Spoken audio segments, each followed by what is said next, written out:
Good evening, everyone. We got round one here of the Arcanum Vault. Looks like we got X-Vice versus Ace as well. On Ace as well being on Cassia Gold Knight. X-Vice being on Haraza the Incinerator. Looks like a Candles versus Sockets match.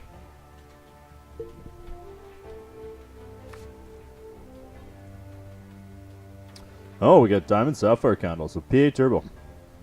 PO Turbo versus, looks like standard sockets.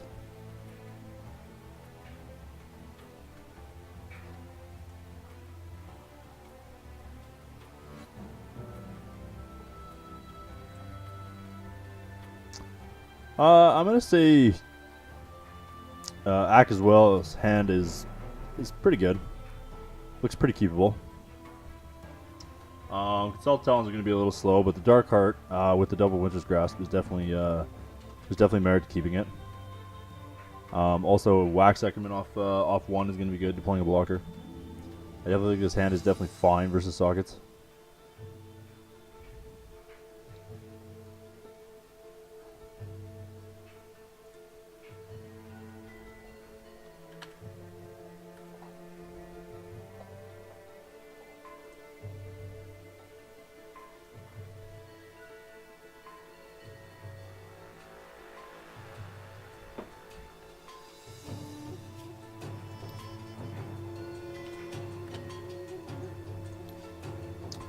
Bit of a delay here. There we go. On the replay. X-Vice mulliganing. Interesting mulligan. However, we did get rewarded. We found the altar. Very crucial in this matchup. So we are going to see that drop Wax come down in one.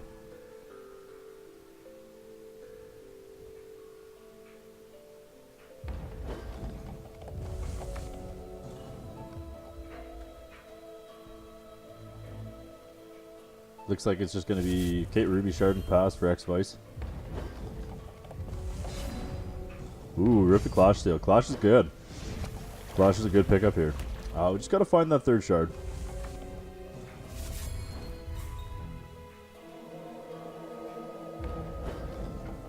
All three coming down. Runebind, still no third shard. This could be troublesome for Ack as well. The Cassia Gold Knight player. Probably going to see Quenchinator come down here, I think. We're just going to net him a card off of altar. There it is.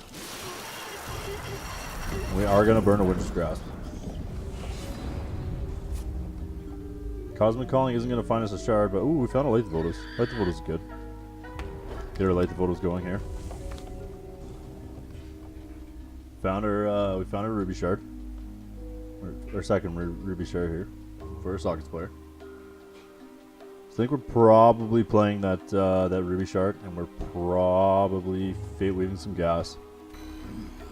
Ooh, we're gonna run with the Animus here. Interesting. Okay. However, this Animus gets to live, which it most likely isn't. We do have two other Animuses in hand, so and getting in 4 damage here is actually gonna be pretty big. Another Winter's Grasp. Hack as well. Kind of starting to get a little behind here. Ooh, and we are going to go ahead and concede there. Cassia Gold Knight player never found the third shard. It's kind of sometimes an unfortunate thing with the Diamond Sapphire PA Turbo deck. It just kind of happens. I guess we'll see what Game 2 brings.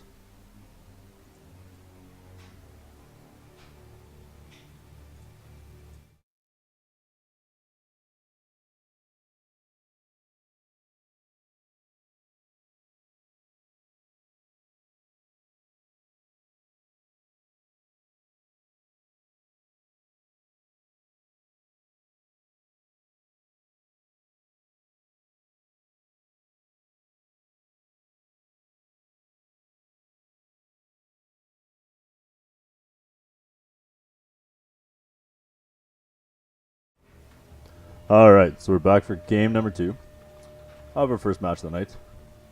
Sockets versus Turbo PA. Turbo PA player kind of stumbled last game. Kept I guess you could say roughly a bit of a greedy hand, but I think that hand was probably fair to keep. Unfortunate just the way that it worked out. Didn't draw his third shard. But he definitely had all the tools needed to win that game. Oh, this sounds fantastic on the True PA side. Warp Steel into our third shard. Gives us a blocker. Ooh, our Sockets player also has a fantastic hand himself. That Sentry coming down on 2, going to reduce the cost of all his troops. Pretty aggressive start. Looks like we picked up an MC. Sentry into MC is going to be a great way to start. We will see that Warp Steel come down. Which he technically would be able to trade both his troops for that MC. And we are most likely Fate Weaving a shard, because we do need to hit our third shard drop. Okay, so we're going to see the Trickster come down first. That's a fair card in this matchup. I like that play. I think here the Turbo PA player needs to, yep, there we go, Heart's Whisper. Just keep finding shards, keep digging through its deck. Make sure he's hitting his Dark Heart on curve.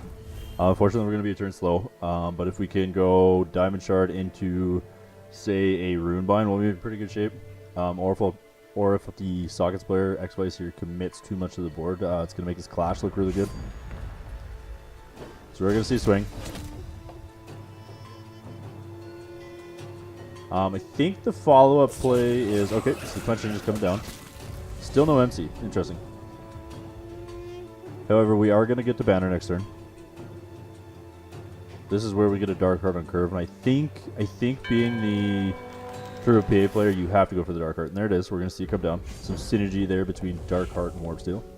Gonna take out the Sentry. So the Banner's going to come down, regardless of the Dark Heart. Very interesting play from X-Vice, considering Dark Heart's just going to be able to take care of that, and we're not really going to be able to get through too much here on this turn. Unless we're just going to try and go wider. However, this is pretty greedy considering he's going to play right into this Clash of Steel.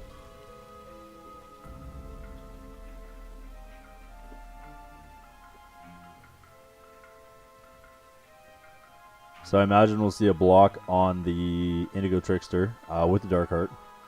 And probably a block on the MC with the Warp Steel. Yep. Axwell down to 15. See the Clash come down. Probably going to be digging for gas, I'd imagine, with that shard. Oh no, probably probably a shard. Nope, never mind, gas, sorry. Charge power 4, definitely gas. Dark Heart's going to get 4. Double Quenchinator. We've got 3 Quenchinators in hand. Very interesting. Ooh, we also have a Warp Steel with Deploy, which is going to... Looks like it's going to give Deploy plus Gladiator. So it looks like it's going to give him 2 charges. However, I still think the play here is Quenchinator to try and get your banner back out and going. However, this Dark Heart is going to be pretty tough for X-Vice to beat. Regardless of Dark Heart in this match not taking out troops, it is a very efficient blocker. And also just being able to keep them off banner and altar is very big. Considering those are the 2 best cards in this matchup. Okay, we are going to see that MC get into the unknown. Ooh, we did find an altar.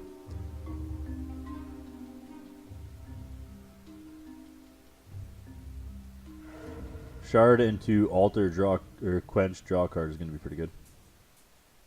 However, you are going to give up your altar to that Dark Heart, but I think you're digging at this point for an Animus. Okay, so it's not going to happen. I think that we were supposed to play the altar out there. And sack. Play the altar out there, play the Quenchinator. And sack the banner to the Dark Heart. Just get in for a bunch of damage. I think that was the play this turn. X-Vice is going to kind of run out of gas here very shortly. And we also picked up a Rune Bind. Rune Bind's a great pickup for the Cassie Gold Knight player.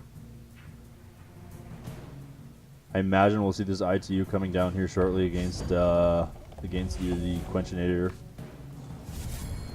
Yeah, I imagine be on the Quenchinator here. Okay, so we're going to weave. Third Quench is going to come down. We're going to see a banner come back.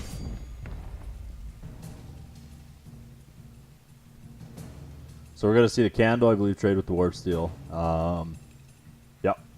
Darkheart's going to need a Quenchinator, and then we'll probably into the Unknown the other Warp Steel. Or sorry, the other Quenchinator. No, we're going to Runebind. Okay. Interesting. Heart Sister, good pickup. There's a Psychic Ascension. We have this ITU in hand. Being X-Vice here, I think you're just stacking the Rune. Hoping that you top deck. And that you're able to chip through this Darkheart. Nope, we sacked the banner.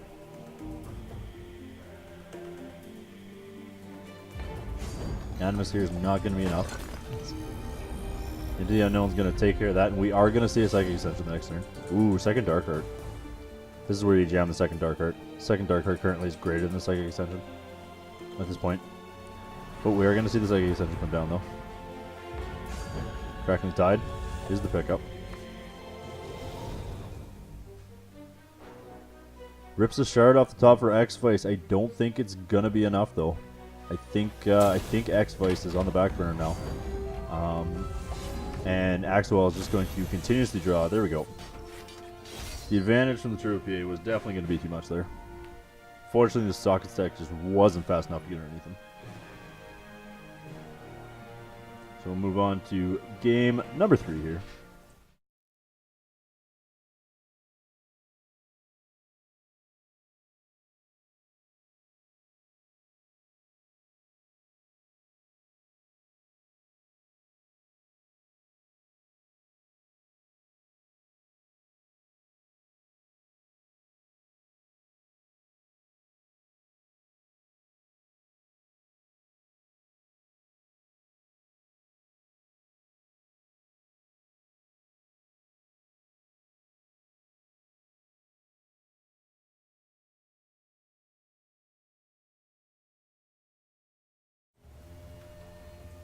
Alright, on to game number 3. X-Vice now on the play. Sockets on the play versus Cassia Gold Knight Turbo PA.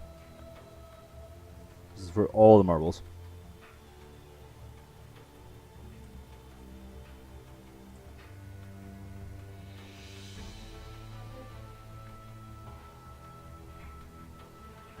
It'd be interesting to see how the Sockets player fares in the on the play here. I've played the Turbo PA deck quite a bit, and I do believe the Turbo PA deck is actually favored versus Sockets. I think the match is actually very much in your favor. Not a whole lot, but I guess I'd probably say 55-45 or even 60-40. The Turbo PA deck just kind of just goes too wide that it could just stall against the Sockets, and honestly, Darkheart, a turn 3 Darkheart is off, say, Cosmic Calling, or even a turn 4 Darkheart is almost too much. You can just wall up and just draw cards. And just outvalue the Sockets player, or the Sockets deck. The Socket deck is just almost too slow. It operates more of a mid-range deck. However, pretty great hand on X-Vice's side of the table. How about Cassia Gold Knight's side? Not a bad hand. A little shard heavy, but you could definitely run hot off the top of your deck. We have some interaction in the form of Runebind. So we have a way to answer Altar. So we're going to go ahead and Ice, probably Fate Weaving a Shard. Wax Increment's going to come down. So we'll definitely see a turn 2 Altar here for sure. No reason not to. Here comes the turn 2 Altar. Pretty interesting looking hand on Cassie Gold Knight's side of the table. Probably see the Warp Steel come down here. Nope. Okay, swing first. Okay, there's the Warp Steel. Probably Fate Weaving Gas. We've got 2 of the shards in hand. We are going to get to see the turn 3 Consult on 1, which is going to be super good on the Turbo PA side. That's kind of the best case scenario of the deck. We did pick up another Runebind too, which means we've got lots of interaction. We've got lots of ways to fight our opponent here. So we're most definitely going to see the turn 3 Consult.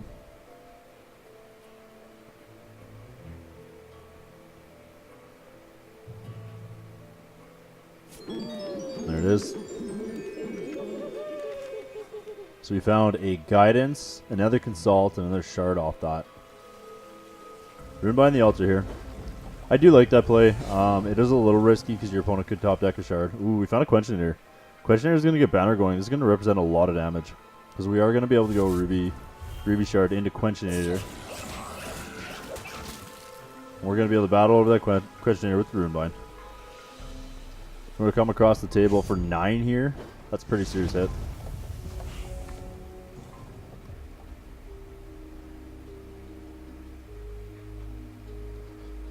Cassia Gold Knight really needs to find a Dark Hurt or Clash here. Light Devoted is a pretty good pickup. We're going to go ahead and rip that Runebind. I believe at this point you're cutting off Banner. Yep.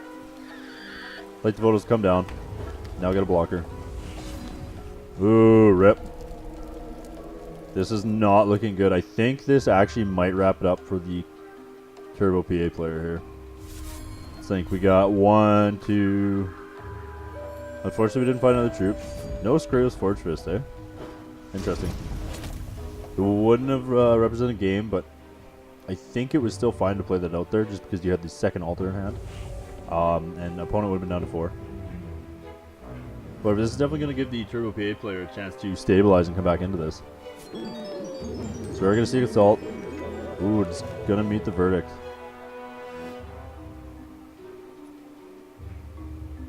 That verdict was very, very good. So we are going to see a weave. However, that does make our Turbo PA player tapped out, and that is going to be it. I don't really like the weave there. I think you're just supposed to let that happen. You can deploy some blockers, that's fine. And you can also kind of just... Well, let me think about his hand. No, his hand, I guess, wasn't good enough. I don't like the weave there. Still. I think I almost don't like the... I don't like playing the Consult there, too. I think it was a bit of a misplay. I think you were supposed to just hold up weave at that point and block to survive. At that point, and just hope that you drew a Clash off the top or a Dark Heart. But good game on both sides of the field. X-Vice will be your winner, going 1-0 in the next round.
All right, here we are, match number 2.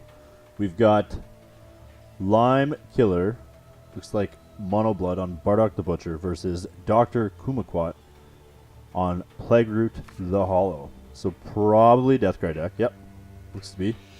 And oh, Lime Killer on Blood Ruby.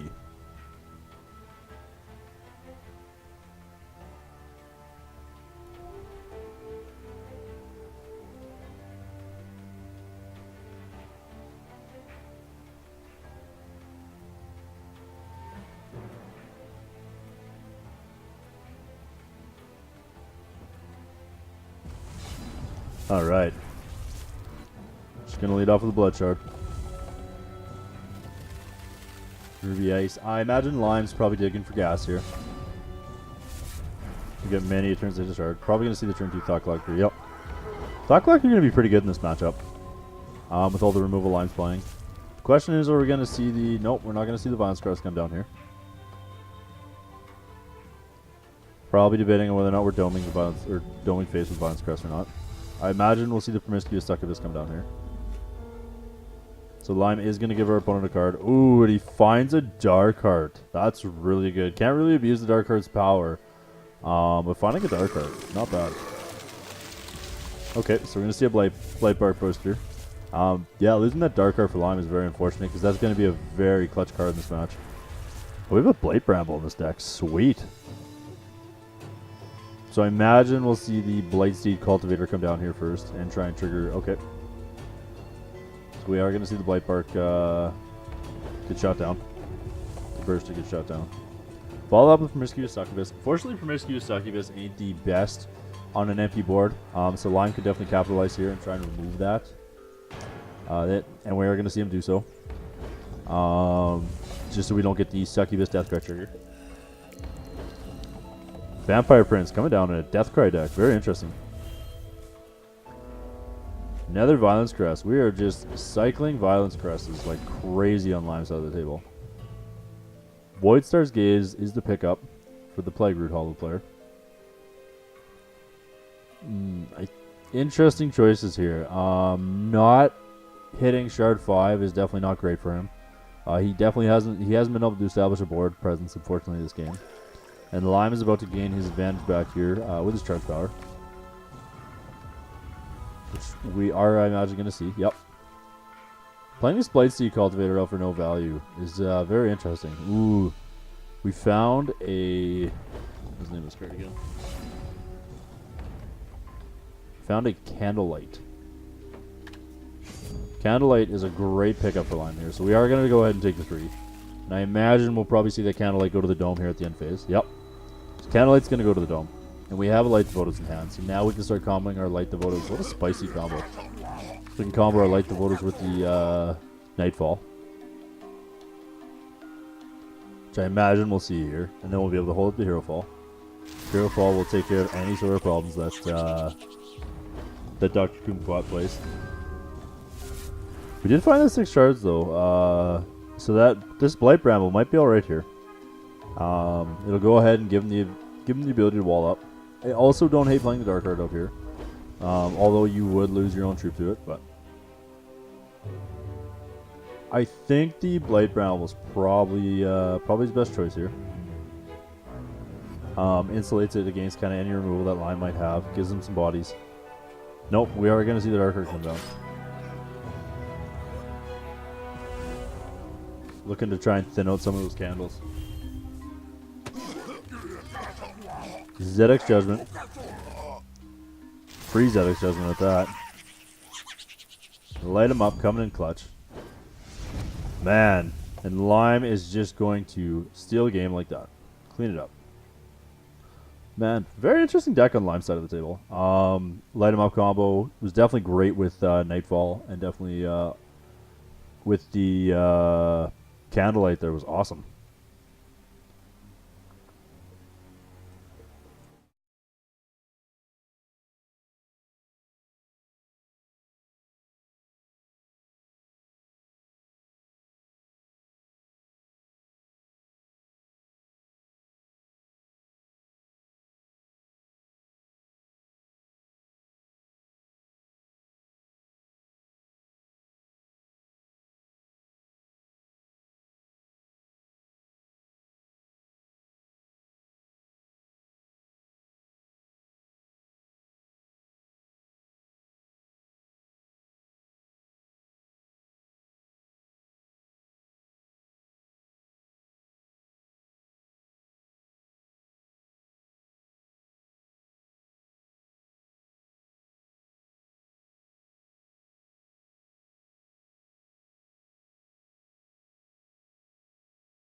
Sorry for the delay, guys.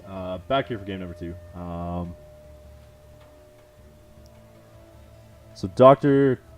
Kumquat on the play this time against Slime Killer. Bardock the Butcher.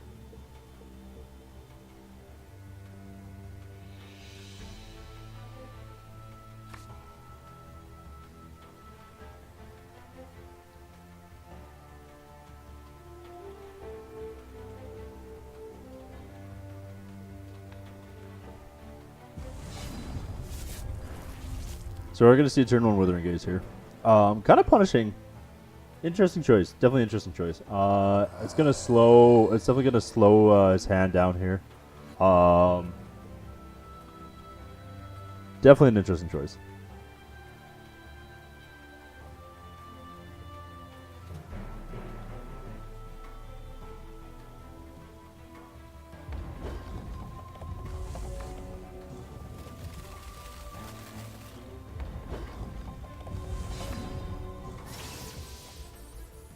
Yeah, we're definitely going to get punished for that. We're not going to be able to play this Blight Bush on curve here. It's definitely going to slow us down tempo-wise. We will see the Light 'em Up coming down.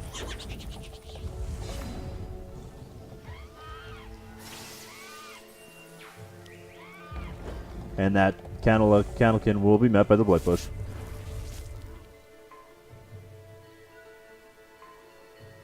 Question is, are we Violence Cresting the Dome here and making another Candlekin?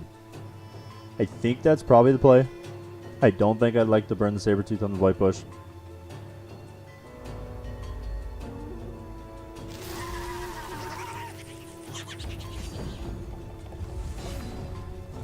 Second Blight Bush is the pickup. Probably see the Blight Burster come down here. Oh, did we miss a shard drop there? We missed a shard drop on the... we forgot to play a shard on the Plague Root Hollow side. Interesting. Must have been a misclick. Oh well.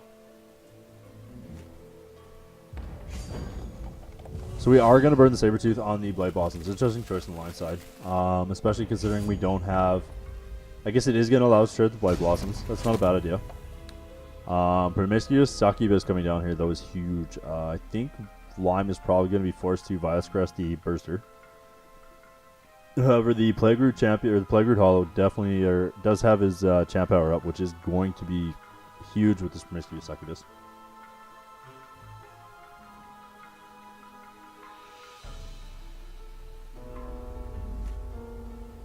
Which we are going to see the Violence Crest come down. Lime definitely looking for a Massacre at this point. Hero Fall into a Massacre definitely seems to be his only line. Demented Whisper is an interesting pickup here. Definitely an interesting sideboard tech. Don't know if that's where I want to be against the aggressive Deathcry deck.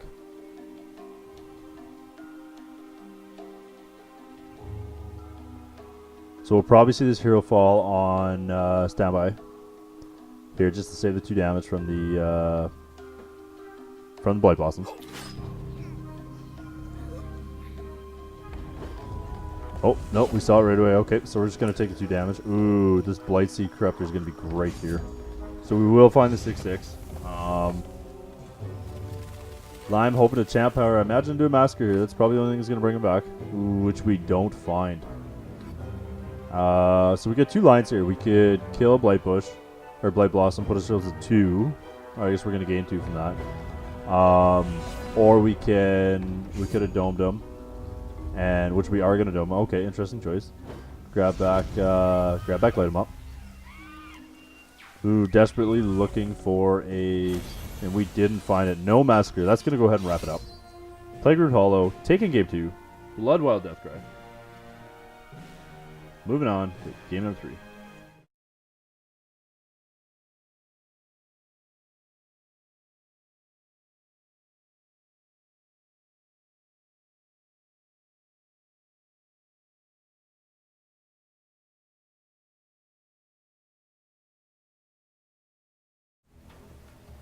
Alright, game number 3. We got Lime Killer on the play.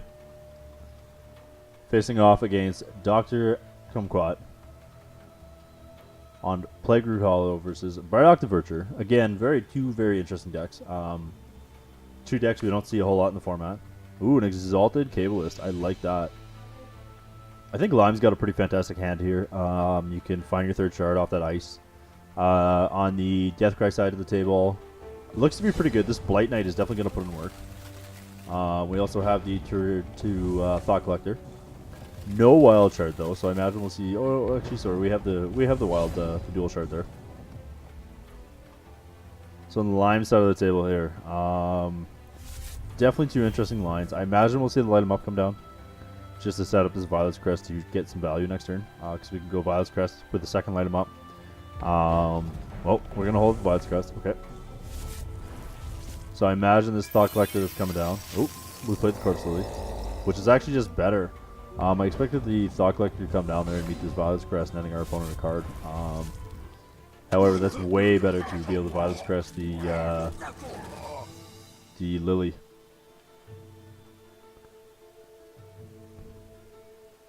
Ooh, we're going to find a Nightfall off that Zedek's Judgment. That's going to be huge with these Light 'em Ups in hand. That's going to be very good for Lime here. Ooh, and we bend a card. And it was a Lady Blightbark. Interesting choice. I imagine this Withering Gaze, well, I guess it has to take one of these Light 'em Ups. It's kind of unfortunate that the Withering Gaze is going to find one of these Light 'em Ups. Lime would have been in a fantastic spot had he got to cast both of them. Just being able to loop them between Nightfall. So I imagine we'll probably see the Wild Shard and see the Blight Knight come down.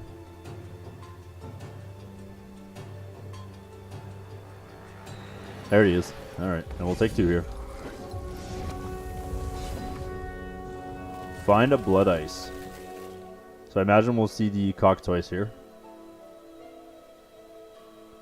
And it'd be interesting to see what the Deathcry player decides to bin here. I think on the Deathcry side of the table, you're probably honestly keeping the Thought Collector just because it oh no, we're gonna get rid of it. Okay. I kind of like keeping the Thought Collector there instead, just because it does net you a card and it represents the same amount of damage as the Blightburg Paladin. I know the Blightburg Paladin can power up your troops, but I don't think that's as good as the Thought Collector there. The Thought Collector, like I said, being a flyer and being able to net you troops, or net you cards, I think it's just going to be better overall. This Exalted Cable is coming down, seems pretty good. However, the Blightbark player is constantly emptying his hand here, which is very unfortunate. We will see a Champ Power here, though. Massacre at the top would be super ideal. Still no Massacre. I imagine we'll see the Light 'em Up come down, and we'll probably Primordial Sabertooth the Blightbark Paladin, and hold up the Hero Fall. Probably Hero Fall, actually, whatever the Blightbark Paladin targets. Nope, we are going to see the Hero Fall. Okay. Interesting. Oh, the Blightbark Paladin had the Champ Power on it. I didn't notice that. Interesting. I imagine we'll still see the Light 'em Up come down here.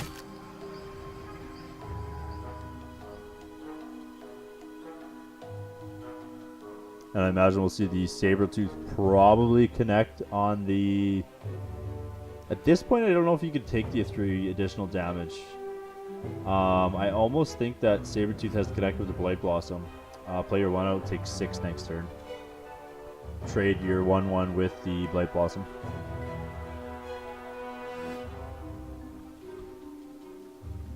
Yep, and that's, I think, what we're going to see.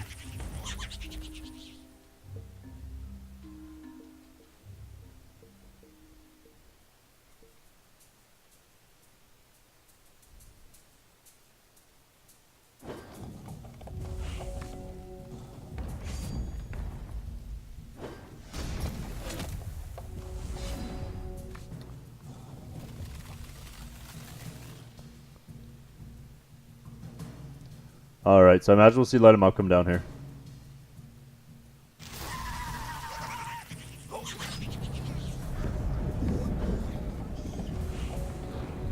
Hero Fall the Burster. So Lime down to 4. Lime not in the greatest place. This, I imagine this Lady Blightbark is probably going to seal the deal here.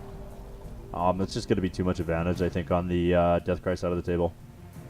Not really sure what Lime could top deck at this point to actually get out of this. Not even a Candlelight would be good enough. We have nothing to block, and I believe, like, there's no way we didn't put the 3 damage on this, right? Yep. So we put the reach on the Lady Blightbark. I think we're just gonna go ahead and hero fall that Lady Blightbark and call her a day here. Very good match though. Very back and forth. Very interesting. Unfortunately,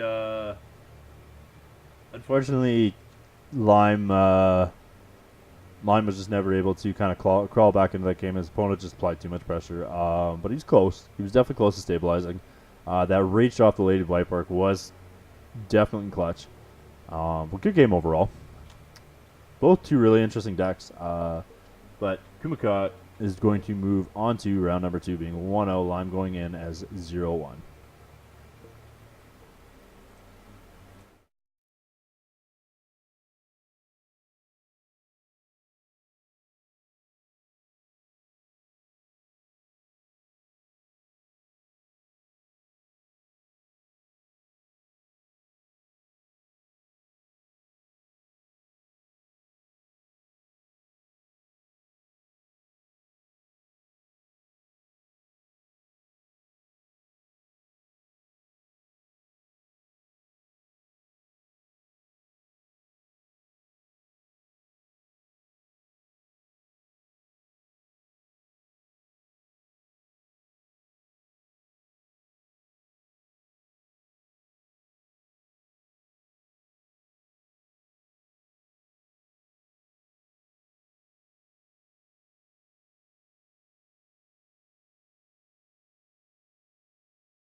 All right, so here we have our first match of round 2. A little behind the ball here, trying to catch up. We have Seafeed on Bardock the Butcher, so probably Mono Blood, versus Nightmare Hitomi on Runner, so probably another Mono Blood variant, looks like. We have the nice Hero Fall sleeves, too. Also, the Kismet Draft Bride sleeves. Very nice. I wonder who's gonna take this. Will be an interesting match, definitely. It'll be a clash of the 2 Mono Blood champions. See which one's the most powerful. It'll definitely be interesting to see.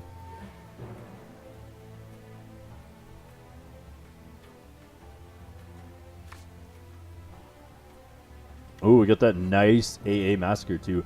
Render side of the table, hand's not looking too bad.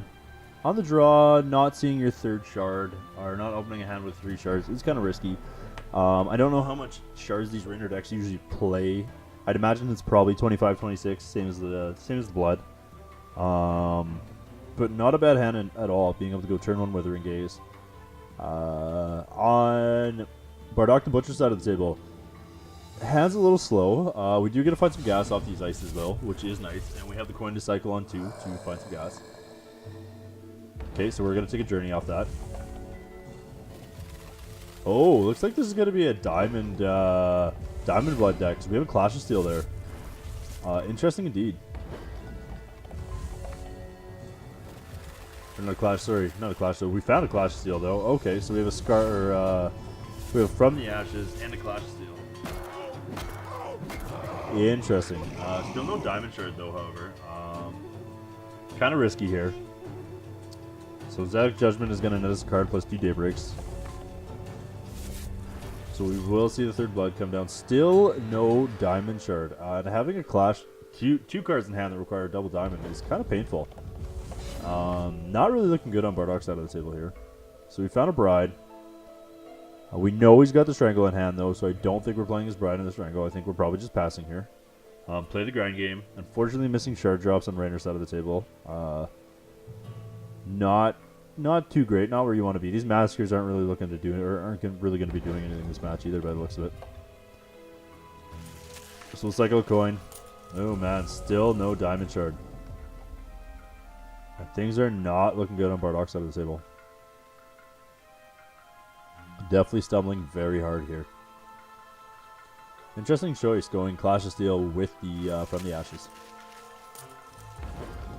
Hopefully we can find a Diamond Shard here, a fast one at that, and we can drop this Dark Heart.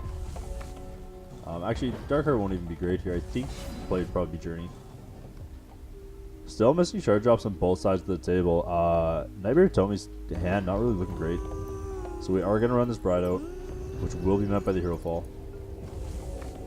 Don't really like that play. I think at that point you're just okay holding and discarding. This Exalted Cabalist is going to be good though.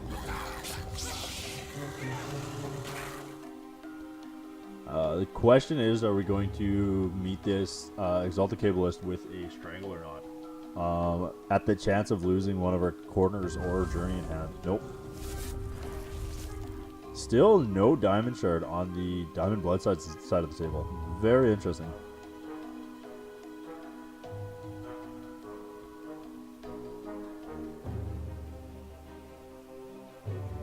Don't really have much for troops in our bin yet, so I was going to say, I imagine the play is probably Journey here. Just take the 4. You get a 4-2 at this point. Oh, okay, interesting. Looks like we have a Diamond Blood Rainer build. We found a Withering Gaze off our opponent's deck. That's actually clutch. So I imagine we're going to be taking the corners of the world here.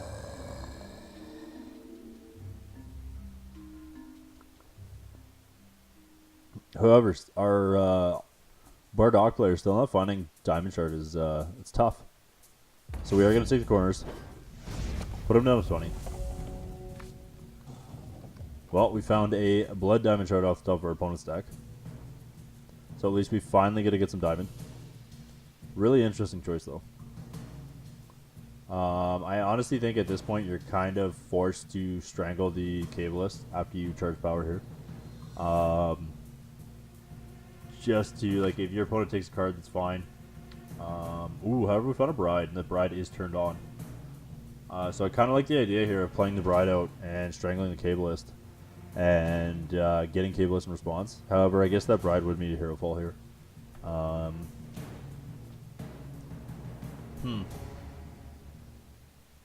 think you still have to do it. Hard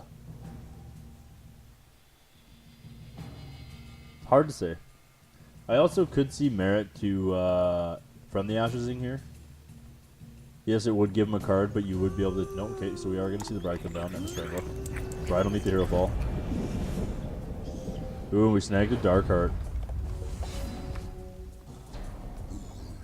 And that Dark Heart is going to come down. Looks like Death Cry and Abomination.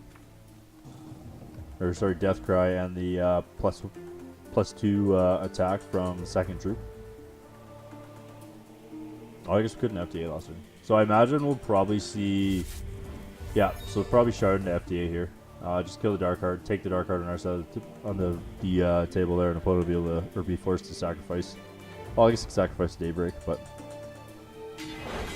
yeah, that's probably the only target you're gonna have. So Dark Heart switching sides here yet again.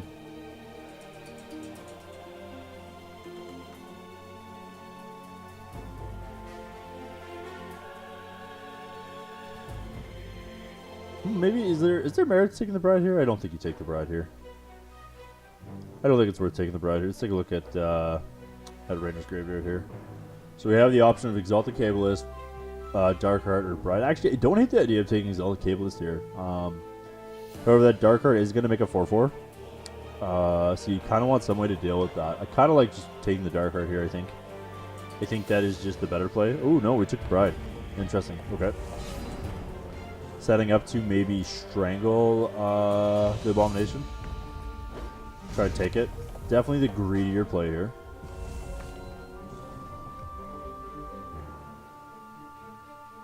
We found a shard. I imagine it'll just be Zedek's Judgment at this point.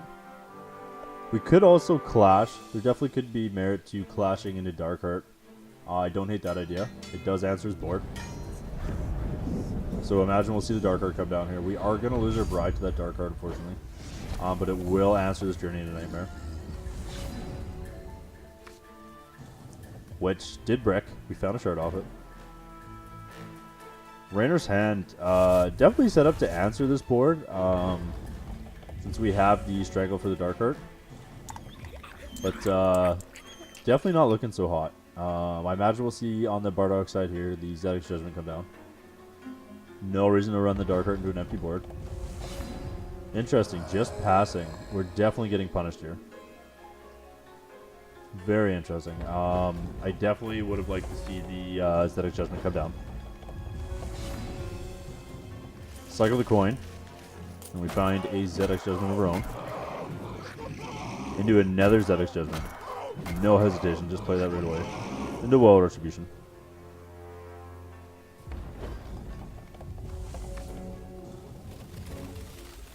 Imagine we'll be finding gas to this. See the Dark Heart come down. However, we are going to have the Massacre to yet again answer this Dark Heart cleanly. We now get to start applying pressure with these Phantoms. Which the Bardock's out of the field. His life total is not that high. Not gonna waste holding these Zedek's Judgment this time. Kind of looking for a Phantom of our own. Okay, we're gonna get a draw card. Imagine we're taking the Hero Fall here. Massacre doesn't really affect us.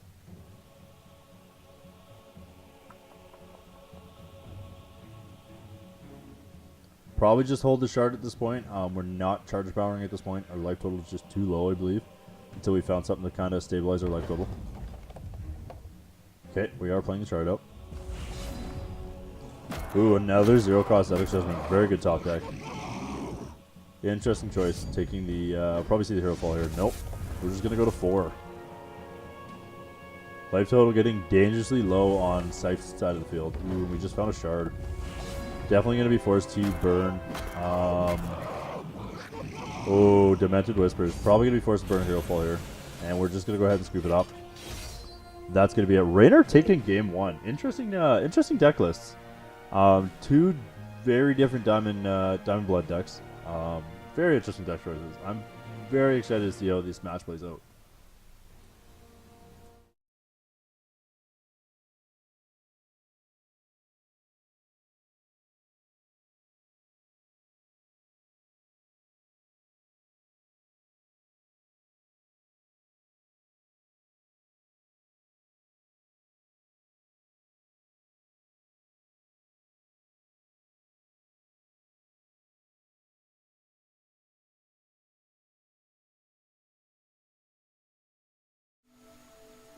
Here we are for game number 2. Bardock the Butcher on the play this time versus Renner. 2 very interesting Blood Diamond decks. Didn't really see much Diamond on Renner's side of the table. Probably, okay, so we did find some post board. We got a Scouring Light post board. Kind of an interesting tech considering we're playing a fair amount of Constants too. But could definitely be powerful. Both hands looking pretty keepable. We can find some more gas with this ice. We have a Journey, which I imagine will be taken by this Withering Gaze right away. But we have removal. We got a Dark Heart. I imagine, yeah, both hands look pretty keepable.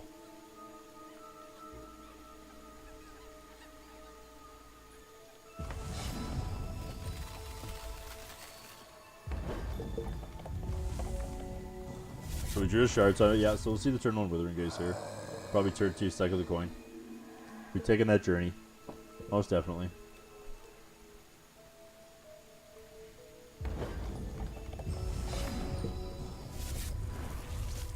We found another Journey though. Good little top deck there. Definitely lucky. Ooh. What is this spice? We have a Crackling Torment on our opponent's side of the field. Definitely an interesting card. Look at target opponent's hand. Choose a revealed card. They discard that. Basically a 3-drop Inquisition. Just with a charge gain. Interesting choice. So we'll cycle the coin. Find another shard. Good. We're going to hit a shard drops and curve, it looks like. Yep. Probably see the Crackling Torment come down here. And we'll definitely take... Okay, we're going to take the shard. Interesting choice. But I guess keeping your opponent off shard jarbs is pretty good. Their Steel Intel is pretty real here. Let me think, is there anything in the graveyard we could take with Steel Intel? I mean, we could steal a Withering Gaze here and Withering Gaze our opponent back. Wouldn't be too good in this case, but it might be a ideal play.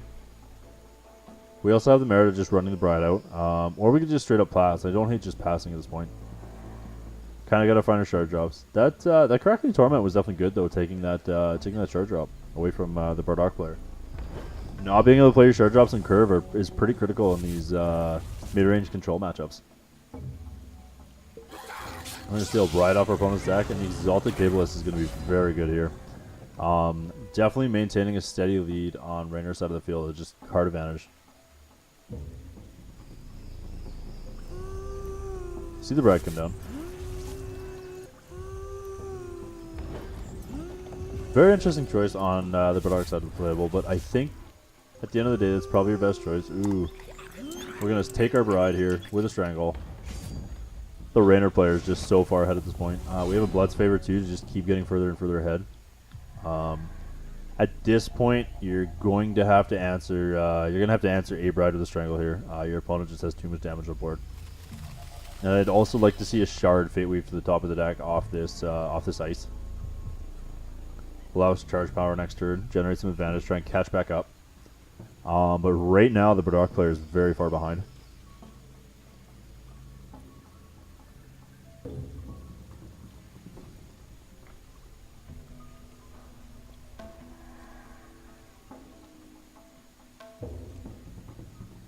Still don't really have anything great to take. What's the answer? Oh, we're gonna stick. Okay, we're gonna stick Crackling Torment. Interesting choice. Ooh, this Cockatrice is definitely gonna put Raynor super far ahead. So I think I'd like to see the Blood's Favor. Hopefully we draw a Fast Shard. Oh, we missed on it. Ooh, however, the what was the name of this card again? Brink of Madness. Definitely a nice pickup here. We'll kill the Bride. Brink of Madness is definitely going to be a nice pickup in these mirrors. And we are going to see it take the Strangle for the extra point of damage. We have Demented Whispers. A Demented Whispers. Very nice.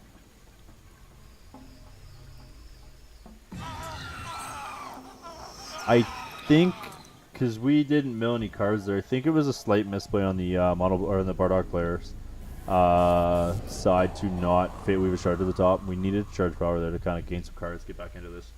I think that's probably going to cost them.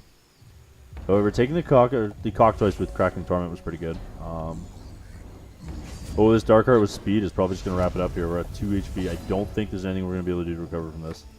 And he's going to go ahead and wrap it up with the charge power. That is going to be it. GG. Raynor taking the game 2-0. Kind of some interesting sideboard text there. Splashing Diamond for some what looks like sideboard text. I don't think we saw any Diamond cards in the main pre-board. Definitely interesting on Rainer's side of the field. Very interesting match.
All right, match number 2 of round 2. Both these players won one.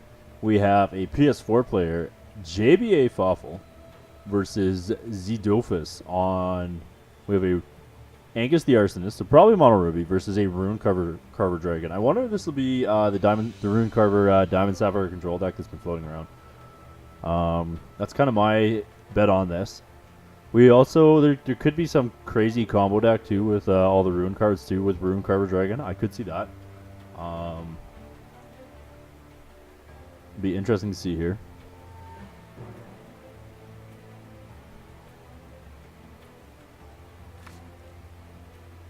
No, so it looks like it's going to be Diamond Sapphire Control versus Mono Ruby.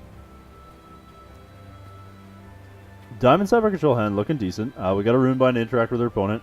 We can Fate Weave another shard to the top of our library. We got a Guidance Stick. On our Ruby side of the table, very good hand. We've got the turn 2 Righteous Outlaw. Man, we've got 3 Righteous Outlaws. So we're definitely going to see the Crackler come down here. Or sorry, the Live Wire Lasher. Live Wire Lasher coming down here. So we'll Guidance for a shard. We're going to play the Ice, so we're definitely going to see 4 points of damage come across the table next turn. Looking very good on our Mono Ruby side of the table here. So yeah, we'll see that Righteous Outlaw come down. 4 points of damage to face. The Diamond Sapphire Control player now has an interesting choice to make, and I kind of think you're forced to Runebind the... Nope, we're just going to leave it. Okay. I kind of felt like you were forced to Runebind the Righteous Outlaw. To try and negate the value there. However, it wouldn't have mattered. I guess we would have found the charge. So we are going to have the second Righteous Outlaw come down. You're going to be forced to Runebind one of them here. I don't know why we didn't rip the Valor. I guess we do have the other one drop in our hand to play. However, I think it would have been ripping into Valor there because that just plays in the Clash harder. Which Clash is our Diamond Sapphire Control player's kind of best play here. But we do get the Dark Art. The turn 4 Dark Art on curve is going to be pretty hard for the Mono Ruby player to beat.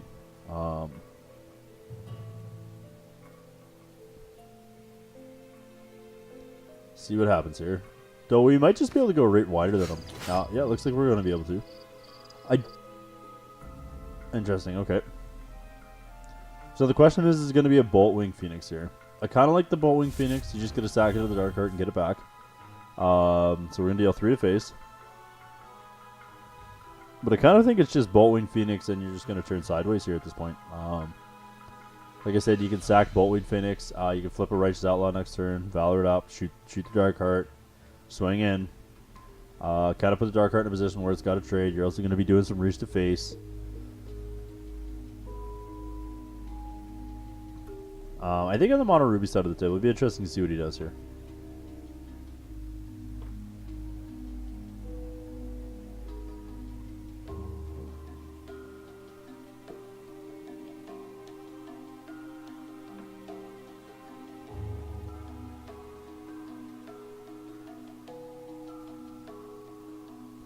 Taking some time to think about it.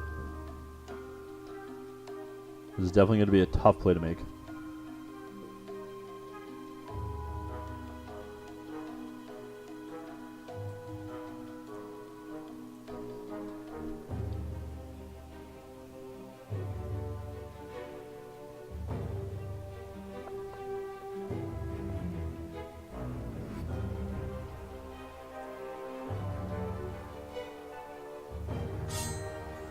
Ooh, we are going to see a Valor come down. Interesting. Okay.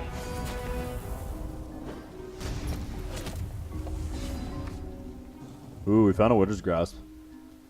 Question is it Dark Heart or Winter's Grasp? I think it's the second Dark Heart at this point. You kind of just need to block since you know your opponent is going to sack that Boltwing Phoenix just to get it back. And it will allow you to take out another troop. However, the little bit of reach. What's the name of this card again? It's not a very common play card. From the Stalagmage here is definitely going to be taxing, especially when you're only at 4. However, I guess the Winter's Grasp does comfortably clean up that Boltwing Phoenix, but we won't have another way to survive. He might just be dead here, actually. The Silver Talon would give him the ability to block and gain some life. Fortunately, we wouldn't be able to draw cards. It might just be the Silver Talon, actually, at this point. Because if you play the second Dark Heart, you know that Boltwing Phoenix is going to come back down with speed and try to get around you. I think at this point you're kind of stuck playing the Silver Talon to gain the 5, or else you just flat out die.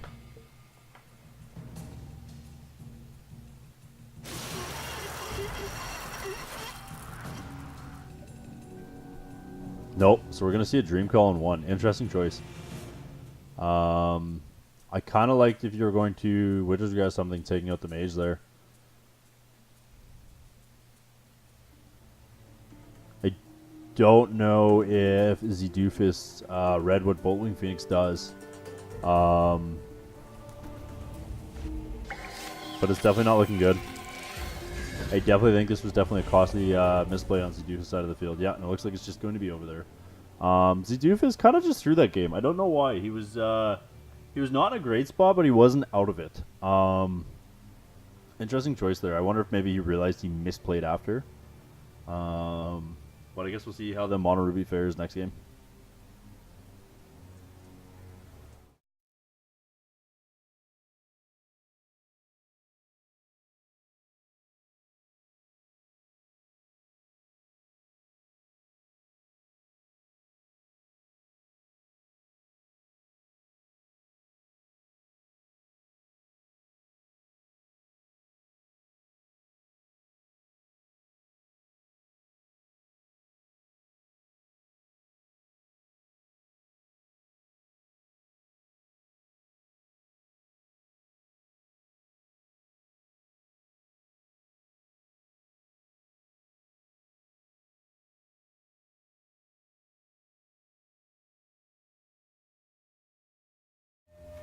Alright, here we are back for game number 2. Zidufus on the play on Diamond Sapphire control with Rune Carver Dragon versus Mono Ruby JBA Fawful on Angus the Arsonist. The Mono Ruby deck definitely just curved out and performed there the last game. I mean, 3 Righteous Outlaws was just brutal. That's a lot of value. The Diamond Sapphire control player had the ability to stabilize, kind of chose not to. I still, again, I'm kind of intrigued on his decisions. But we'll see in game 3 here if, game 2 here, if Zidufus could shake it off and come out with a win. Verdict of the Ancient Kings. Interesting choice. We do have a couple points of removal in the Dark Heart. Interesting. So we are going to choose to keep it. The hand isn't fantastic per se, but probably see the turn 1 drop Chaos come down. So we'll definitely see the Ruby Shard into turn 1 Goat here. However, turn 1 Goat into double Righteous Outlaw after is going to be incredible. We also have the removal there to answer the Dark Heart. JBA's hand is looking fantastic right now, lined up against what Zidufus has. However, finding this drop will actually going to be good. We get a blocker on the board. We get to hold up the Rune Bind. So that's not bad. So we do get a Rune Bind, this Righteous Outlaw coming down. Still, that Vandalizes hand is just huge. Oh, we're going to Runic Missile. Interesting. Okay.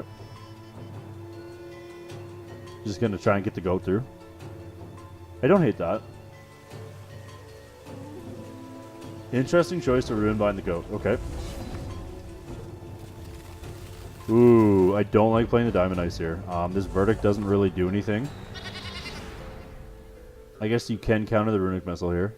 You know your opponent did draw a shard, but I kind of like holding up the End of the Unknown there. Nope, we're just going to take the 1. We'll definitely see a Righteous Outlaw come down here. Yeah, I think on the Diamond Sapphire control side, you're definitely supposed to have the End of the Unknown held up there. However, we do have the turn 4 Dark Heart, which will be answered by that Vandalize. And we are going to see the Righteous Outlaw come down here. We are just going to puke our hand on the Mono Ruby side of the table. We'll see a Valor come down for sure.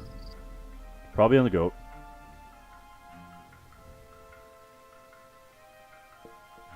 Spread the damage, spread the love. Nope, it's going to be on a Righteous Outlaw. So coming across the table here for 7 points of damage. Going to put Zidufus at 7. Dead on board next turn. Ooh. The Clash of Steel does keep him in this. Not in a fantastic spot though, but however, Clash of Steel into the Unknown is going to stabilize him depending on what the Mono Ruby player draws here. Ooh, we found a Runic Missile. So it'll definitely be Valor on the Righteous Outlaw, Swing for 4, Runic Missile for 1.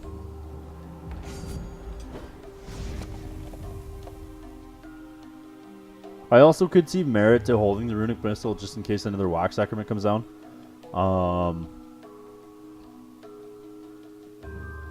But at the same time, I kind of feel like you just want to get in as much damage as possible here. Yep, which we're going to see. The Shard's going to come down because it is a win con at this point for JBA. We are going to have to see that Into the Unknown come down this turn. Ooh, Runic Missile. We're going to 1. We're going to have to see the Into the Unknown here. Which we are. Ooh, what do we get? Yay. We got a Warband Ruffian. Just a big old 5/6 coming down here. This might be too much for the Diamond Sapphire Control to deal with, and it is going to be. Mono Ruby clean it up versus Diamond Sapphire Control. The Mono Ruby deck definitely performed very well. Congrats to JBA. Good for him. We have a PS4 player 2-0 currently. Mono Ruby definitely looking strong right now. I'd like to see how it fares against more of the more relevant metagame or meta decks of the format. However, the Diamond Sapphire Control deck I definitely think has a place in this meta. I don't know if it's the right build, but definitely a good match.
Here we are. Match number 1 of round 3. We have Manifesto, our newest Prismatic member. Welcome, Manifesto, on Grandfather Elk versus Tarnu on Balthazar the Elegist. I'm imagining Tarnu is probably going to be Sapphire Wild Turns. That's the Balthazar is the typical champion for that. Manifesto probably going to be on a Mono Ruby aggressive build, I'd imagine. I believe this... I've seen him play Grandfather Elk a fair amount on stream. Definitely two very interesting decks. It's definitely the best part about the vaults is you definitely get to see some more interesting decks than the bashes of just players playing. Kind of just a more explored format.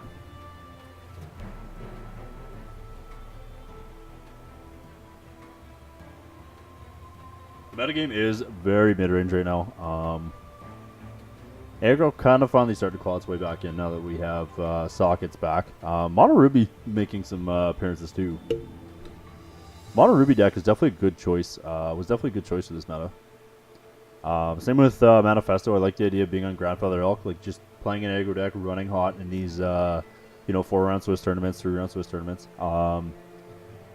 Just running through the tournament. It's a very efficient way to, for 3-1 or 4-0, get your prizes.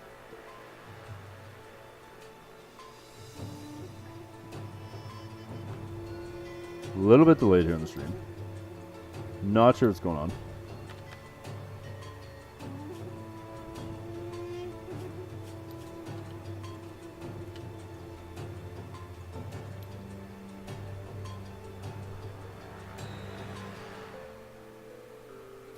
Replay feature occasionally can be slow.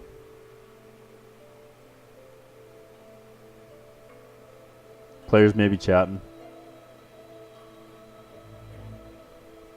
I know Manifesto is streaming right now, so might be tied up with that.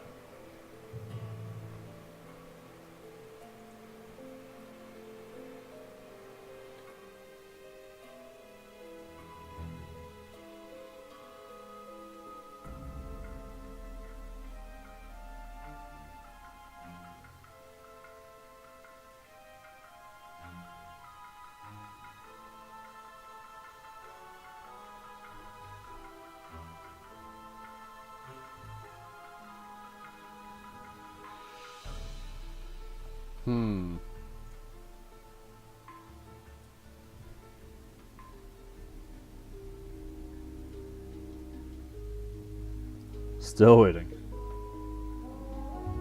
This was, there were games this match, so not sure why we're still paused. Did resume this. Again, one of the players might be away.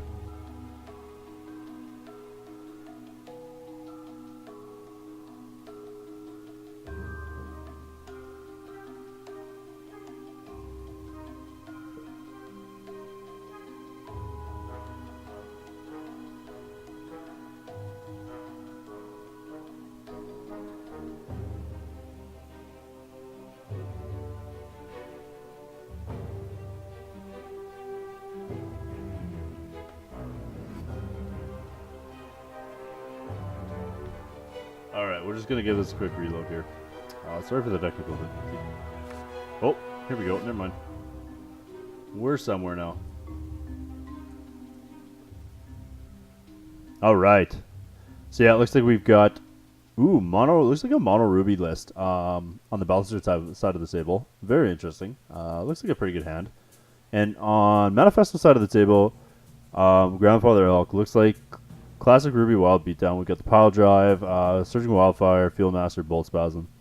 Again, a very good opening on both players' side of the field. We do have the Battle of Destiny there, removal on the Mono Wild side.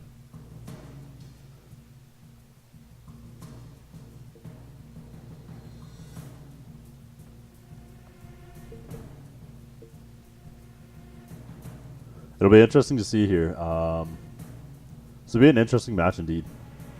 Kind of a more mid-range Mono Wild ramp versus see if it can keep up with the speed of the Grandfather Elk. This Grandfather Elk does have the ability to combo kill with Surging Wildfire.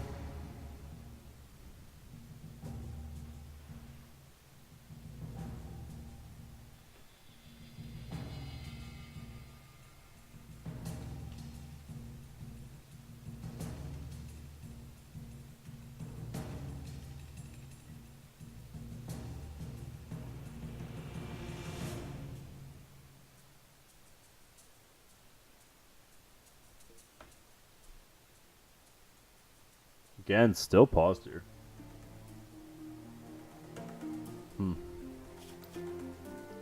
Maybe players are just chatting.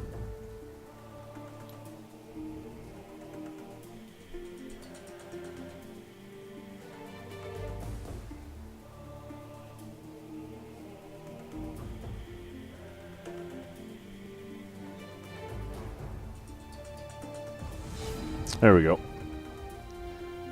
So we are probably going to see this Bolt Spasm come down, I imagine. Yep. So we'll see the turn 1 Bolt Spasm. Yeah, we'll see the ice come down. Double Battle of Destiny. Interesting. Not too fast of a start in the Mono Wild players, but we're definitely doing what the deck wants to be doing. The Pal's going to line up pretty good against the Bolt Spasm here on turn 3. Might be a little slow.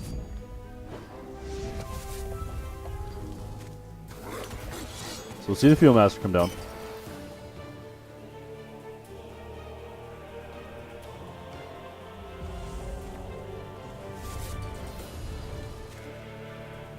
Again, no turn 2 play. A lot of Battle of Destinies in hand on the Mono Wild side. Kind of bricking a little bit.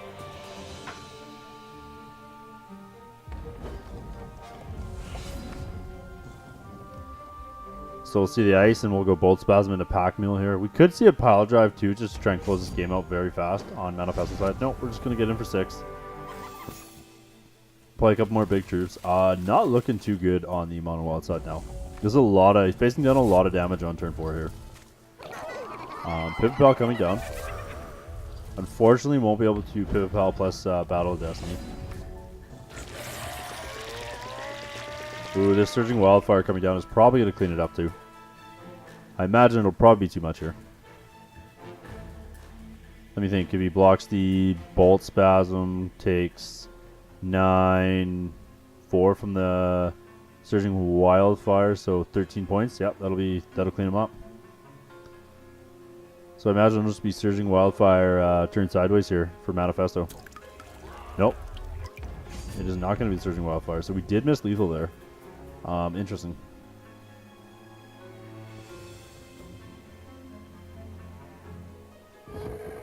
Oh, and there's the Pile Drive, which will clean up lethal. Yep, okay. That was a fair line too. Not running the Surge of Wildfire out.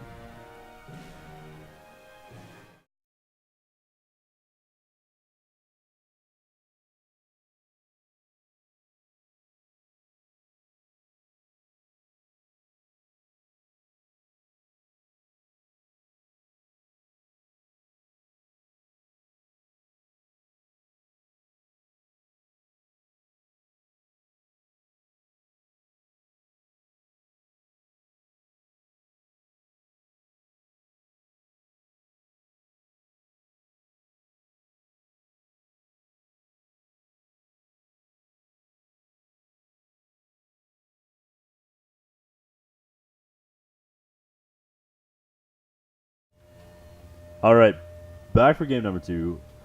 Mono Wild player now on the play. A little slow last game. Manifesto definitely demonstrated the power of the OTK Elk there. Just being able to turn 4 his opponent. Just lots of 1-drops. Got in, got down, got hard. Beating his opponent's face there.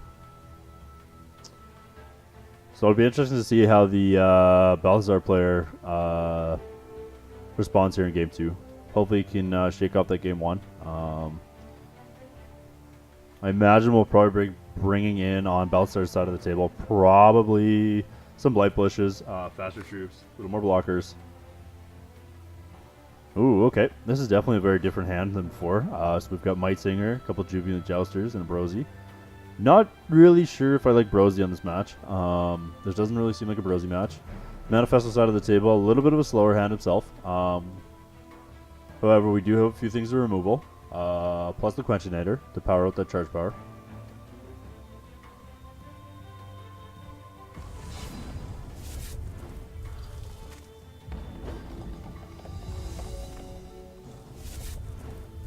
So I think we'll go ahead and see the turn 1 Mule, yep. And that'll be met by probably the Might Singer here. Nope, we're going to run Jubilant Jouster out, okay.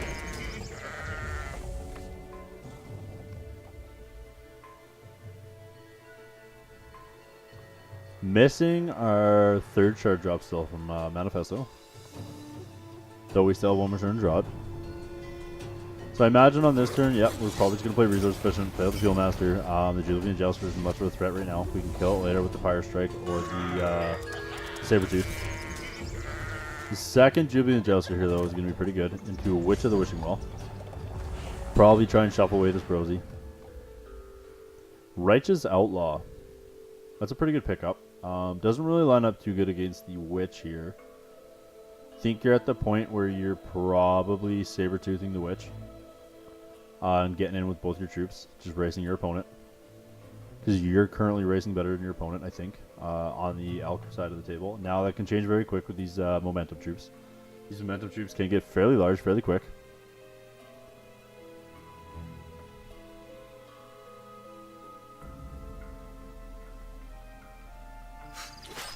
So, okay, interesting. We'll see the Righteous Outlaw come down.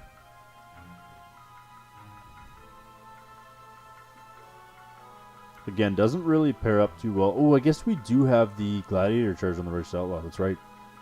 Never mind. I take that back. That actually pairs up very well against the Witch. Fuel Master definitely being a clutch card here. kind of forcing, going to be forcing the mono wild player to definitely trade up on something here.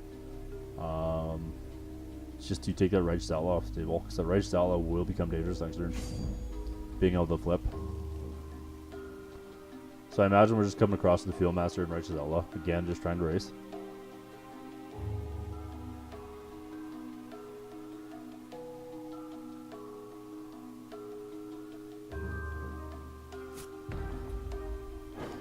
Okay, so that Righteous Outlaw will trade with the Witch of the Wishing Well. Ooh, this Palm is going to make these Jubilant Jousters definitely a force to be reckoned with. I like Palm in the Battle of Destiny here, being able to take out the Fieldmaster and then get in for some big damage.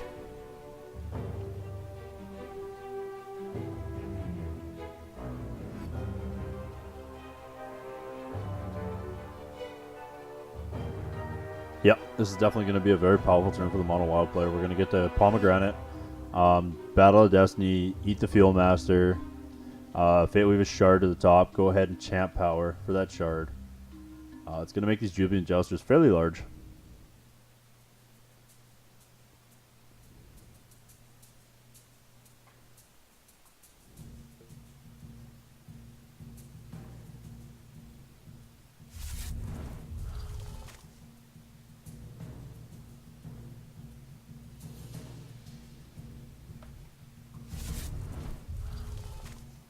So we're gonna get to make these Jubilant Jousters 10-10s here with this Battle of Destiny. Which is gonna be huge. Definitely probably gonna go ahead and lock this game up here for the Battlestar player. Probably be too much for Manifesto to come back for, especially because these have Crush. So we're going to 2. Still no third shard drop for Manifesto. Very unfortunate, since we don't get to use this Pyre Strike now.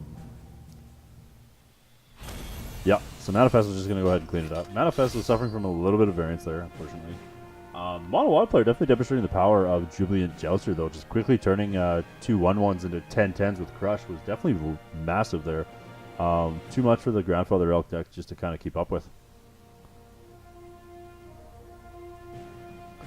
So we'll go ahead and see who the winner is in Game 3. Mono Wild versus Ruby Wild Elk. OTK.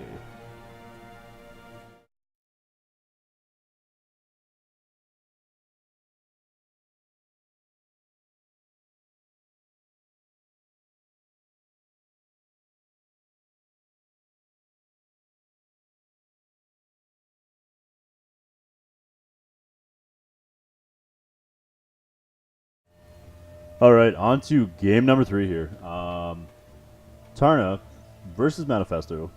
The Balthazar deck definitely showing some speed last game, being able to, like I said, just turn around very quickly and take his opponent down with a couple of Jubilant Jousters. Definitely impressive. Manifesto side of the table here isn't looking too good. I like Tarna's hand, though. We've got removal, we got a couple troops. Shards are a little slow, unfortunately. But we get a Fate Weave a second shard with that ice, giving us our turn to play. So I kind of like this keep. Manifesto, unfortunately, going down to 5 here. Looks like we're going to keep our 5. Fortunately, not looking like a very good 5 for the Grandfather Elk deck. It kind of has a hard time top decking back in. It is a stereotypical aggro deck. Alright, so we'll see the turn 1 ice. Probably Fate Weaving a Shard. Get in with the Bolt Spasm. Still bricking on the Grandfather Elk side of the table.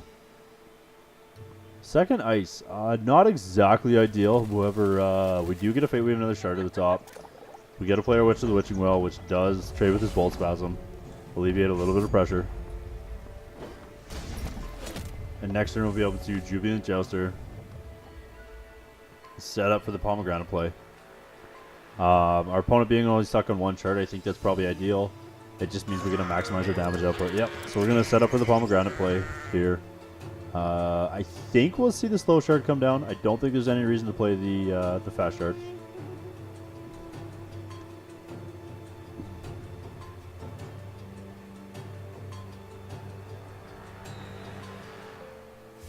No, we're going to play the fast shard. Okay.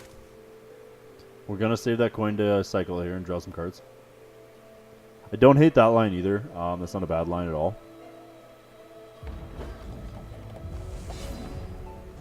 So we found our second shard. So I imagine we'll see the Righteous Outlaw come down here. Yep. Righteous Outlaw is going to get in for 2. On the Balthazar side of the table, we're not even worried about this 2. We're just going to take it. We'll get a kill that next turn with the Battle of Destiny.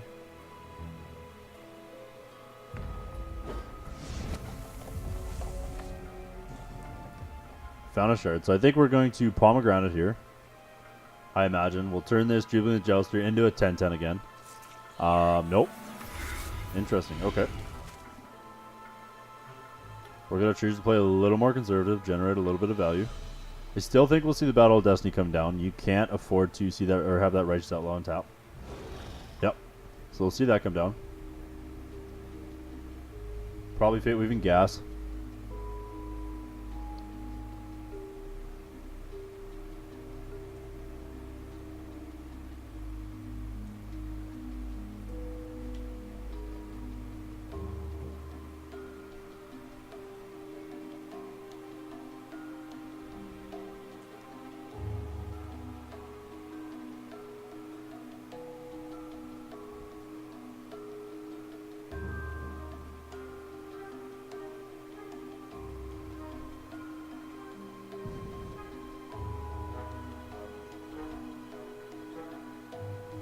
Deciding what we're Fate Weaving here. I'm pretty sure that we're Fate Weaving the gas at the top.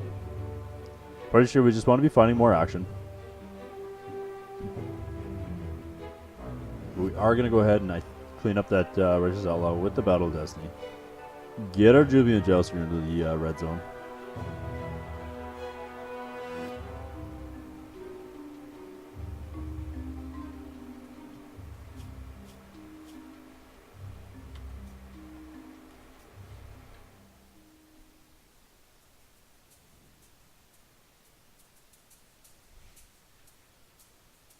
Turn to thinking long and hard what he wants here.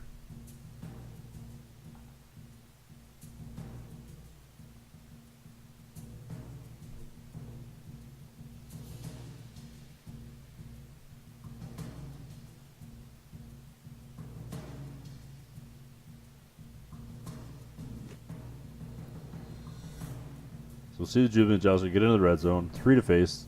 Manifesto going to 19.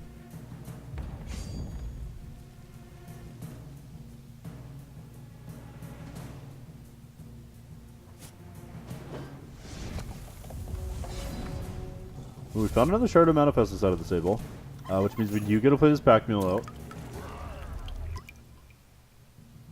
Oh, a little bit of a bug there with that Jubilant Jouster.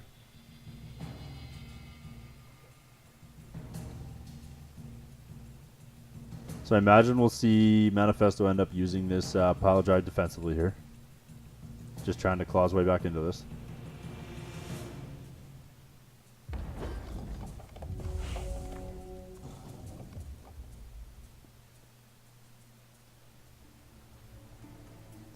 However, this Pomegranate is going to make this Jubilant Jouster a force to be reckoned with.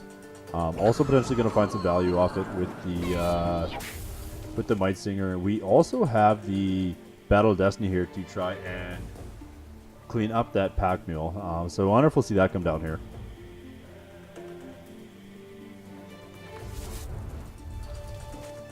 We'll make Jubilant Jouster an 8-8. I'd like to see the... I think I'd like to see the Battle of Destiny come down here. Just clean up the pack mule, get in for max damage. Yep, which we're going to see. Probably Fate Weaving a shard to the top. We'll see your Champ Power ripping that shard, making this Jubilant Jouster a 13-13, coming across table 15. Which will put Manifesto down to 4, putting Balthazar in a very good position to close this game out.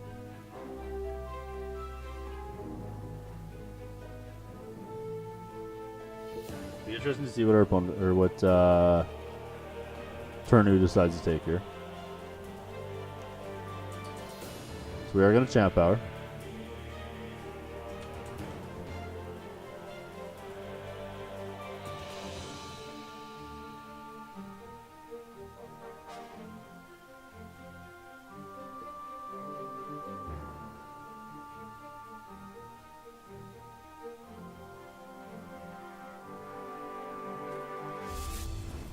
Alright, so we are going to see the shard come down. Found an Acolyte off our Might Singer. Probably see the second Might Singer come down. And we'll get into the red zone here. 415. Ooh, we're holding our Might Singer back. Interesting choice here on the Balazar player's side. Opponent was tapped out, so I don't know how I feel about that. However, the Surging Wildfire or Wildlife is going to come, or sorry, Wildfire is going to come down. However, not going to be enough for these 7/7 Might Singers, and that is going to be it. Manifesto seen enough. It's going to wrap it up. So Tarnu winning 2-1 that round with Mono Wild. Definitely an interesting deck. First Mono Wild I think I've seen played outside of ladder and in an actual event. Very interesting take on the ground. I definitely like it. Kind of looks like an Ollie build. So congratulations to Tarnu, going 3-0 in round 4.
All right, here we are for game number 2 of round 3, match number 2. Sorry, we have Magic Duel Masters on Kaliak, probably Diamond Sapphire control, I'd imagine. Oh no, it looks like Mono Diamond. Interesting. Versus Magnus on Cassia Gold Knight. So we have a Candles versus Mono Diamond match.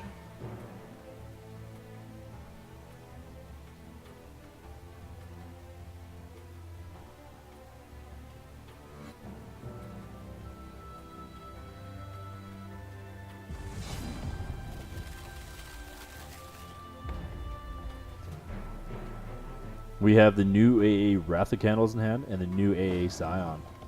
Or Wrath of Candles, sorry. Definitely some beautiful cards. See, both players leading off with Ice on 1. Kind of an interesting Mono Diamond Fate Weave deck by the looks of it. Still no Ruby Source though on Magnus' side of the field. That is going to cause him to stumble a little bit.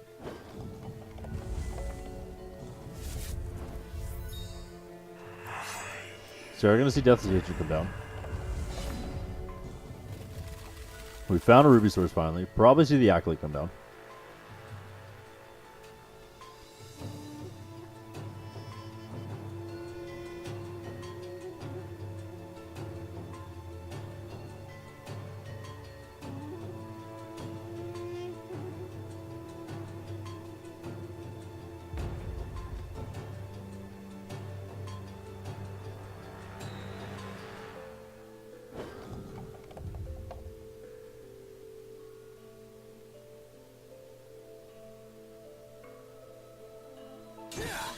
So we are going to see Illuminate come down, which does trade, or which does block this Deathless Agent efficiently if we don't have the Fate Weave. However, we do have the Guidance in hand, but we also have the Deathless Agent, or no, sorry, not Deathless Agent. Just going to pass, okay. Interesting.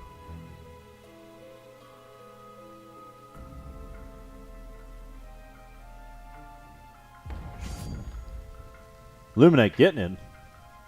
Getting in the red zone.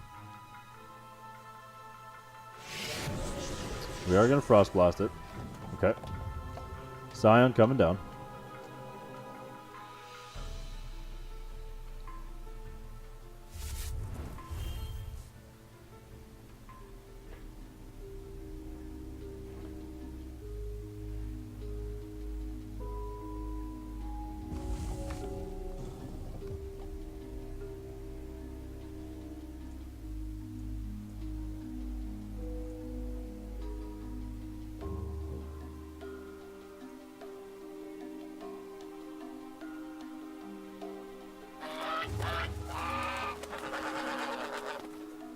So we're going to see the Snow Puffin come down here.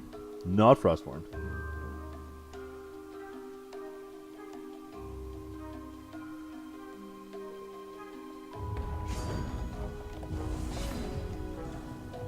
We picked up a Flamewick. That Flamewick is going to be able to take care of the Deathless Agent and Enlarge Arcanal here to get in. Actually not quite. However, I still like the idea of Flamelicking the Deathless Agent, making 3 candles with it, and then being able to Wrath Elementals the Snow Puffin. And being able to get in for 3 with the Scion and Candlekin. I like that. Which it looks like it's going to be the play here. We'll go ahead and Wrath of Elementals the Snow Puffin.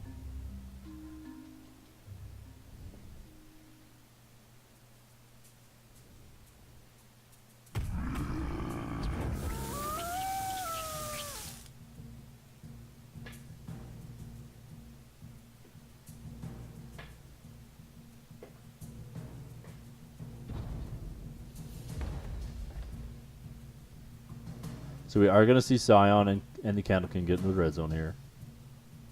Kind of not looking too good for the Fate Weave deck here at this point. Oh no, we're not going with Scion. Okay. Worried about a removal spell.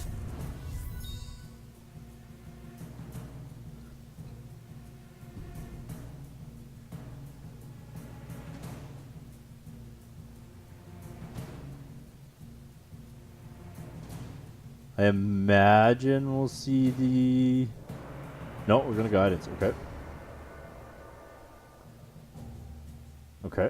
So I imagine we'll see the... what's the name of this card? Sorry, Threads of Life. Come down here. Probably reviving a Deathless Agent.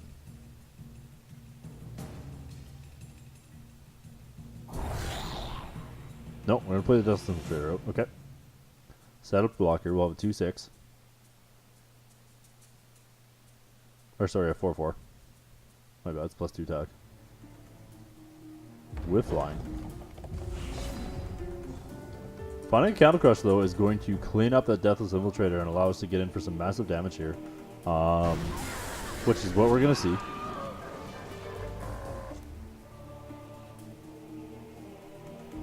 Candle's definitely just doing work here.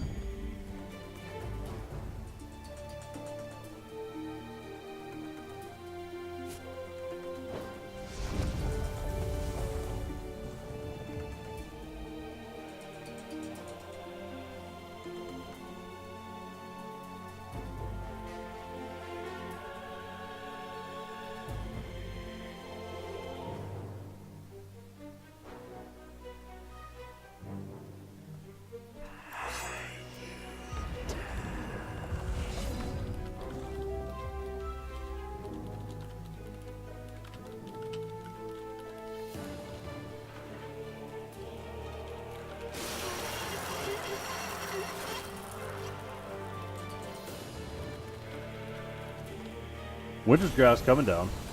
And that is going to be it for the Mono Diamond player. Ruby Diamond Candles. Overcoming Mono Diamond. Definitely 2 interesting builds.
Alright, so here we are. Game number 2.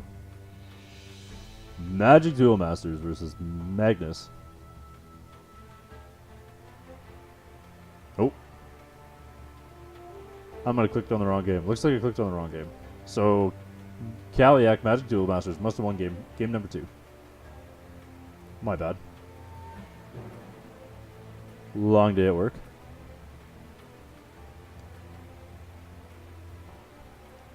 So we have Ruby Diamond Candles on the play. Kind of a slower hand. A little more of a budget build by the looks of it. We also have Magic Duelist going into Guidance. Okay. Mono Diamond deck, not a very fast hand. A little slower. You see a Shard Call probably generating a second Diamond Source. It'll be interesting to see how the Mono Diamond deck answers this Wings of Wax.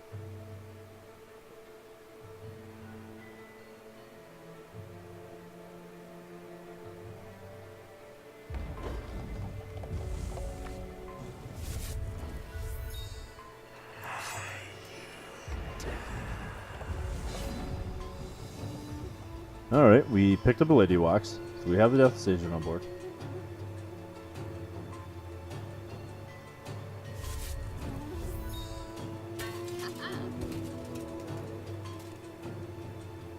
We will see the Bright Flame Paladin come down, which is going to stand up to the Deathless Agent quite nicely.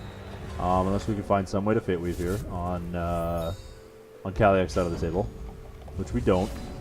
Decide not to play the ice, interesting. Just decide to pass. Holding up removal here.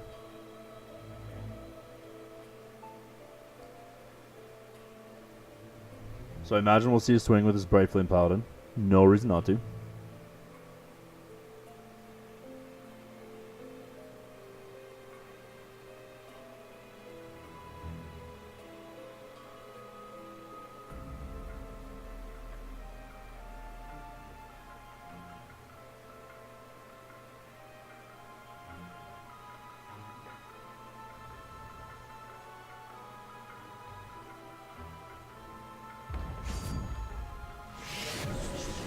Frost Blast coming down. Gonna take care of that Bright Flame Paladin. I imagine we'll probably see the ice and hold up our Wax down here. Kaliak probably Fate Weaving some gas. So we'll probably see the ice. Nope, we're just gonna Wax down right away. Okay.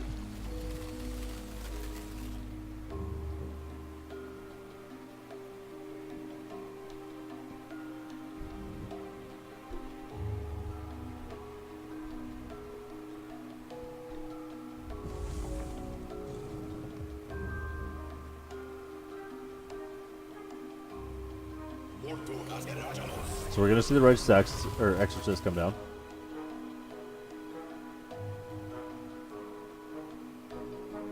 That is gonna pump itself up. Righteous, ooh, that Deathless Agent definitely getting big. Gonna get into the red zone here, and the Candle deck facing down a 4/4 life drain. Definitely gonna be tougher to beat. We do have this Blaze of Glory though, so we can answer it. We also have the ability just to go Lady of Wax and kind of ignore it. However, I do like going Wings of Wax here into Initiate. Just getting into the red zone. Nope, we are going to see the Blaze of Glory come down and take care of that Righteous Exorcist.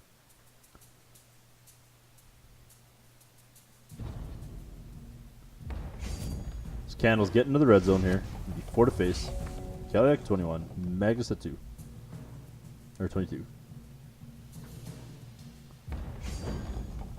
Just going to hold the Deathless Agent back here. Hold up some removal. Ooh, we found a Flame Barrage. So I imagine we'll see the Wings of Wax come down now. Just kind of dodge over this Deathless Agent. Just keep getting in. Nope, we're going to see the Lady of Wax. Okay. So we'll probably make our Candles 3/3s here. Yep, looks like that's going to be the play. We'll get into the red zone with them.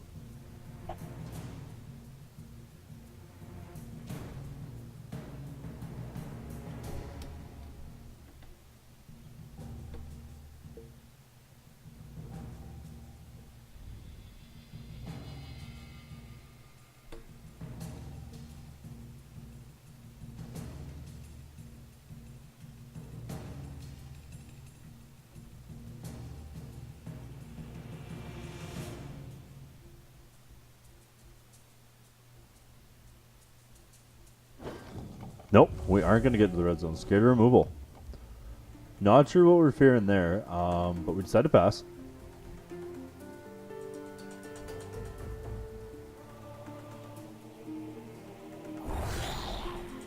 Deathless Infiltrator is going to be coming down.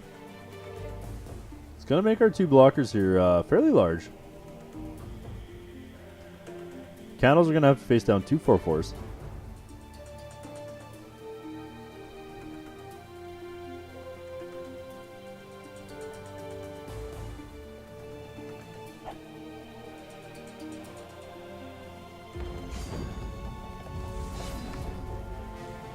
So we find our Ruin Condescence.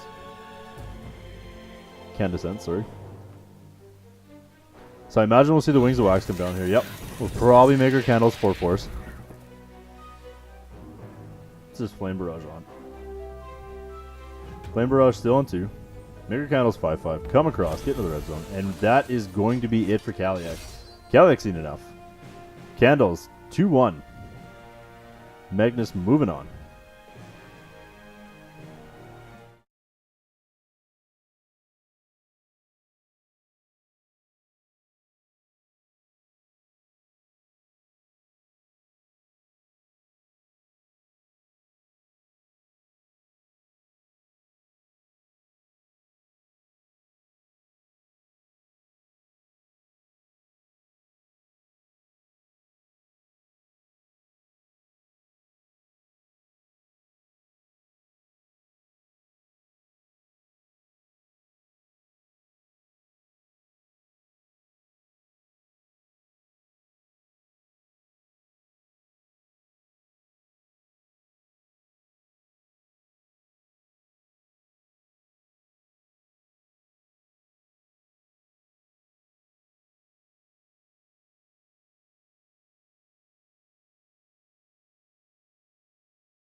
Alright, guys. This is our first match of round 4. Both these players are 3-0, battling for that 4-0 slot. So we have Shirion the Mage on Cassia Gold Knight. Looks like Ruby Diamond Candles. Facing off against Stoutlegon on what looks to be Ruby Sapphire Sockets. Our 2 aggro decks of the format. So Shirion taking a maul there. Hand is not looking too ideal. We got a couple pieces of removal. Flame Wicks, alright. We can Fate Weave into the Shard, so we're going to keep that one. I mean, Stalgon's hand looks great. We've got Rune Bind, we've got our Altar, we've got our turn 2 MC. We get Fate Weave some gas with that Shard. That looks like it's going to be a keep.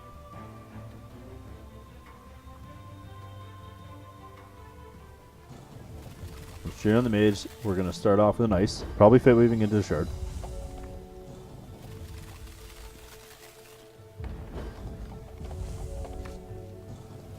Ooh, unfortunately we found another ice. That is going to make this hand fairly slow for the Cassia player. I imagine, yeah, so we'll see the turn 2 altar.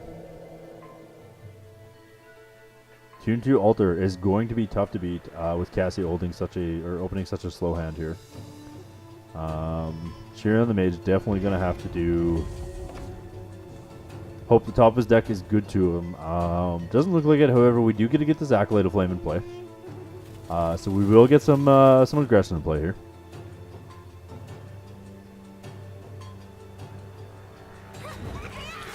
Yeah, so the Acolyte's going to come down.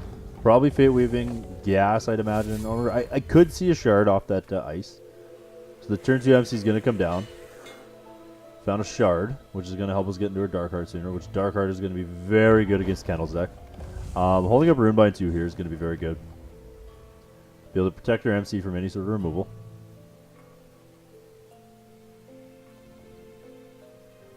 So I think we're going to see probably a... I imagine we're probably just going to see the Scion come down here. Just kind of ignore this MC for now. Get in with their Acolyte. We don't really care if they trade the MC with their Acolyte. I think that's where we need to be. And then next turn we can worry about throwing a piece of removal at it. We do have the Flame Look to clean it up.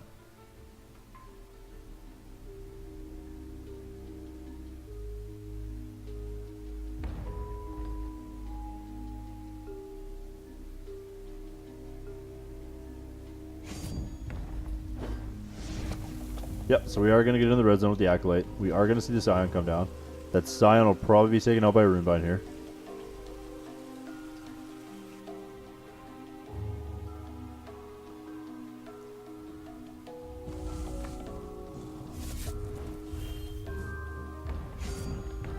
This MC is going to get into the red zone. Warp Steel is going to find another Runebind. So we now have another Runebind to protect this MC. I imagine that's probably what we're going to be doing. Yep. We found a Wax Dawn. I still think... Well, we could Wax Dawn here into Flamewick. I do like that play. It'll make our Flame Barrage be able to remove... Nope. We're just going to go ahead and Flame Barrage a Warp Steel. Yep. And Flame Barrage a Depth Crawler. Interesting. Or are we gonna Flame Barraging the Depth Crawler or the MC? Nope, so we're Flame Barraging the MC. So we are gonna see that Runebind come on that MC. Depth Crawler and Acolyte will trade. This Dark Heart is going to be very good. We found another Shard, so we get to get the MC back. Unfortunately, we're going to lose our altar to this, but I think this Dark Heart is just going to be, yep, that's going to lock it up for the Candle player. Dark Heart is definitely too hard for the Candles to beat on 2 cards in hand. So, Sockets, taking it over Candles game 1.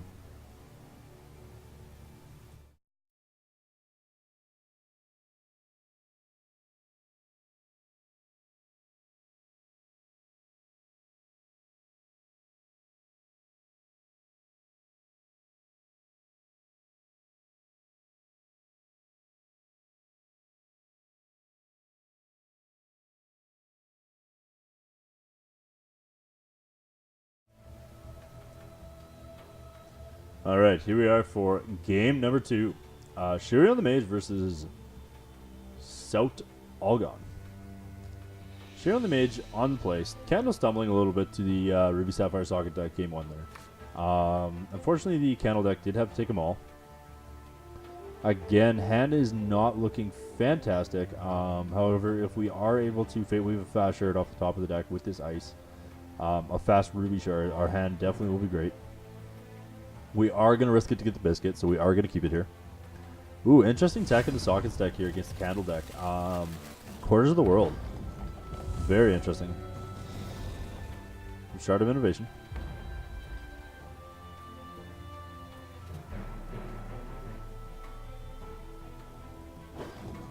Definitely not a bad hand on the Socket side of the table. Ooh, so we did get the fast Ruby shard. So we are going to see the Rune of Candescence come down. Runic Contestant, sorry.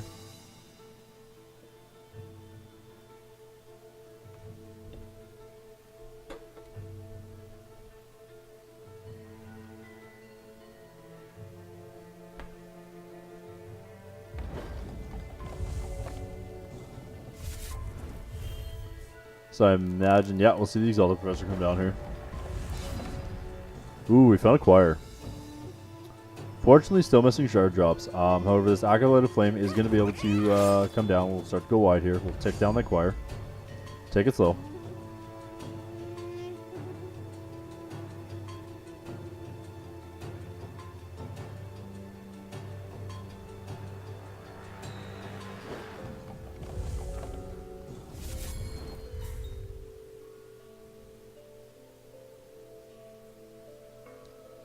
So I imagine we'll probably see the Quenchy come down here.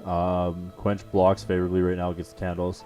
Also, it's going to get our banner up so we can get moving faster. Yep, so we're going to see the Quenchinator come down. Probably hold the Exalted Professor back here. Exalted Professor currently blocks pretty well against his Candlekin. Ooh, we picked up a Wrath of Elementals though.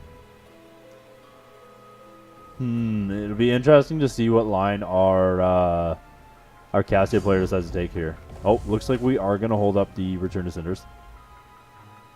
We're going to play the defensive line.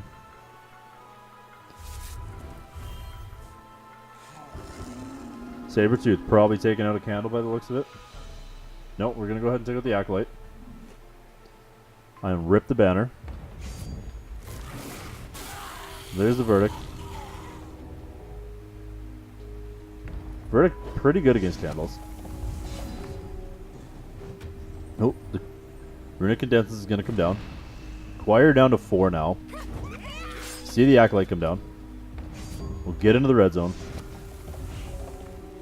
Bringing Sockets down to 21. We are going to see the Darkheart come down here, though. Darkheart, once again, going to be very tough for the candles to deal with. However, we do have that Choir live. Choir not going to be able to get our candles up to as big. However, we could... we do have the Wrath of Elementals here to clean up the Darkheart, actually. Wrath of Elementals definitely coming in clutch here. We'll get into the red zone. Putting our Sockets player down to 5. Not looking good for the Sockets player here. This Corners of the World isn't going to be good enough. Interesting that he decided to show him Corners of the World there. Definitely interesting. Metamorphose, still not going to get him where he needs to be. And that is going to be it. Candles getting a swift victory in Game 2 there, fighting back. Taking it to Game 3. We'll see which one of these players are able to 3-0 this, or sorry, 4-0 this league and get that triple AA Quenchinator and double, or sorry, triple Dead of Winter pack.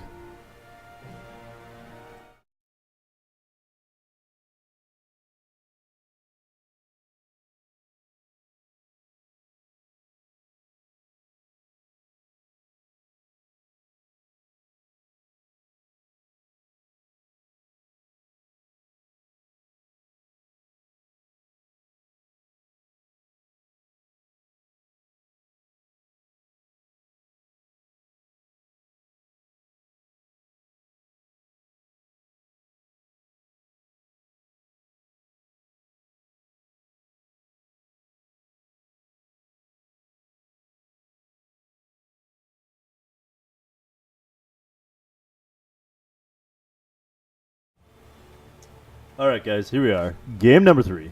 Shirion the Mage versus Celadon. Battling for that 4-0. Who's going to walk away? The Sockets player hand, we have an Eyes of the Heart. Interesting, it looks like we have the combo, looks like we're playing the combo Sockets deck here. We're going to keep it. Versus what looks to be like a very decent candle hand.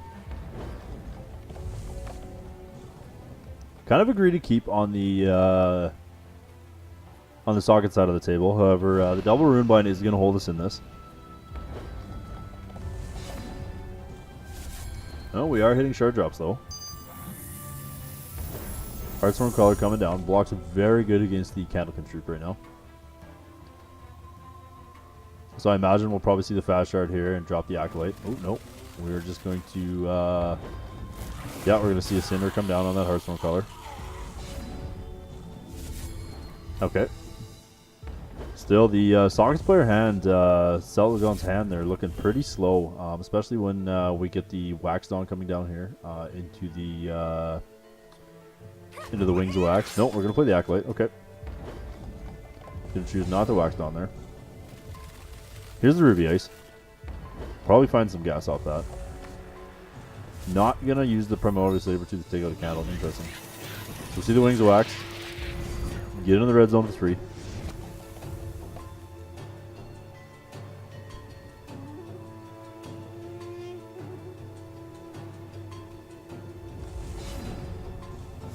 Verdicts to pick up. Think now you're gonna have to start using some of your removal. Probably have to burn down a... Yeah, so it looks like we're gonna burn down a Candlekin here. I'm gonna hold up 2 Rune Binds.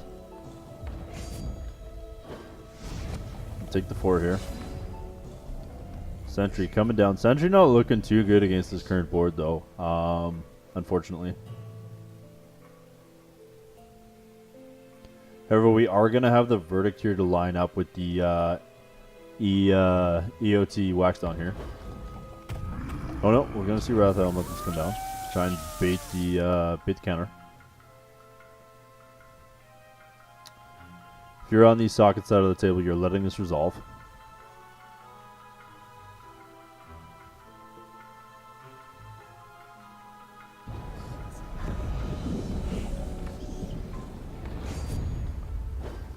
Not going to see that Wax Dawn come down. Very interesting. Definitely fearing a counterspell here. Very conservative on cheering the mage's side of the field, but the Sockets isn't really doing anything to recover from this. Sockets kind of... The deck is not being fair to them right now.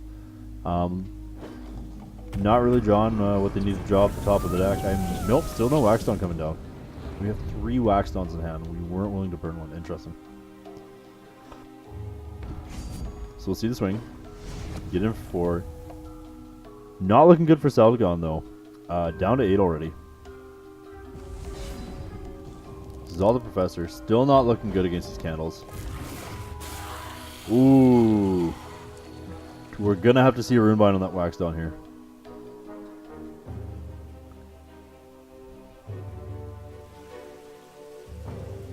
Very interesting that we decided to try and Verdict the Cinder. Keeping that Exalted Professor on board wasn't really winning him the game at this point. He was just trying to stabilize against his Candlekin. Here's the Guidance. So we'll have a Wax Dawn come down. I imagine we'll have the second Wax Dawn come down. And that'll close out the game here.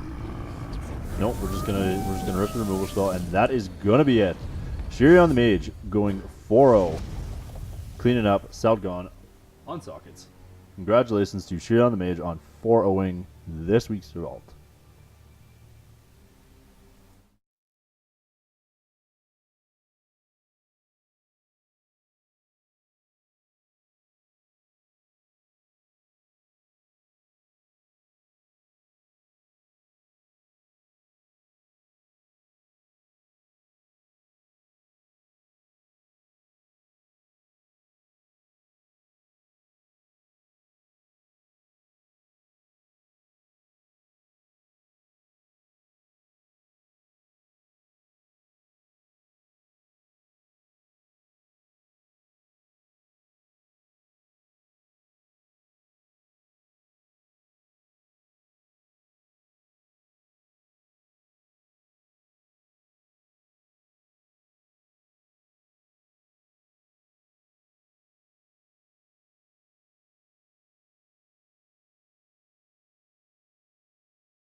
All right, this is going to be our last match of the evening. Again, we have two players that are 3-0.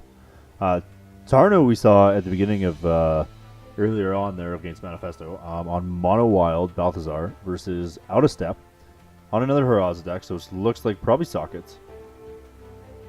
Both players battling for that 4-0 Swiss, that 4-0 record. Looking for those quench energies, looking for those packs.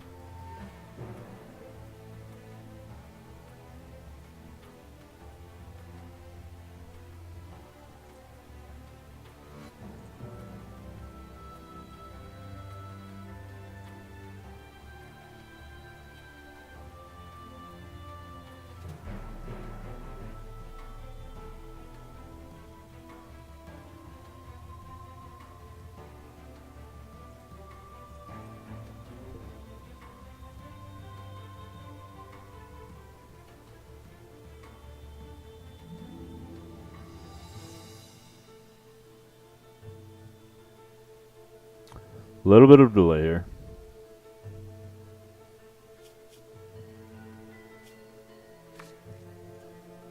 There we go. Tarno's hand looking pretty good. Just missing that third shard drop, which I guess Dread Harvest fine. So no, Tarno's hand looking pretty good.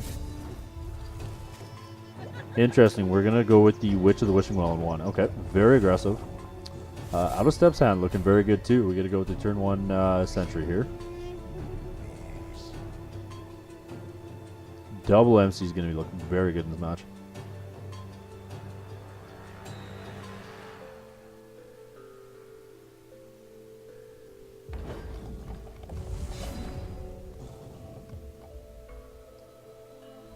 So I imagine we'll see Witch of the Witching Well get in here. Probably blocked by the Sentry, but we'll get the trigger off. Shuffle back one of these Might Singers. Nope.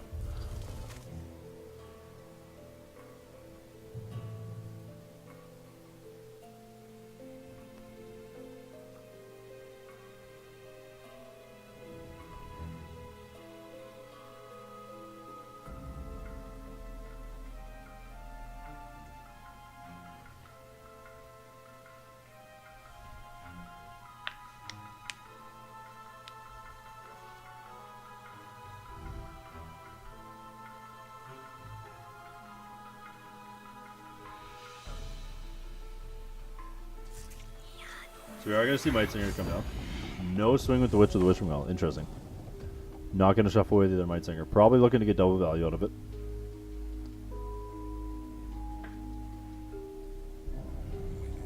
We are going to see the second Sentry come down. Interesting. Going to choose to hold the Runebind here. Ooh, we found a Commander Prompt. Very interesting mono wild deck on turn new side of the table here.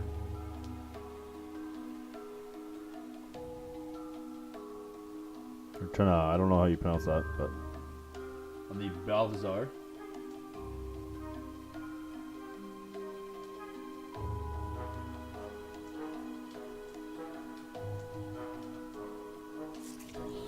We are going to see the second Might Singer come down with the coin. Fortunately, we're going to miss both triggers in the Might Singers. That feels bad. I imagine we'll see the altar come down here. Or we might decide to shoot down one of these Might Singers with the Sabertooth here. Nope. Looks like we're just gonna pass.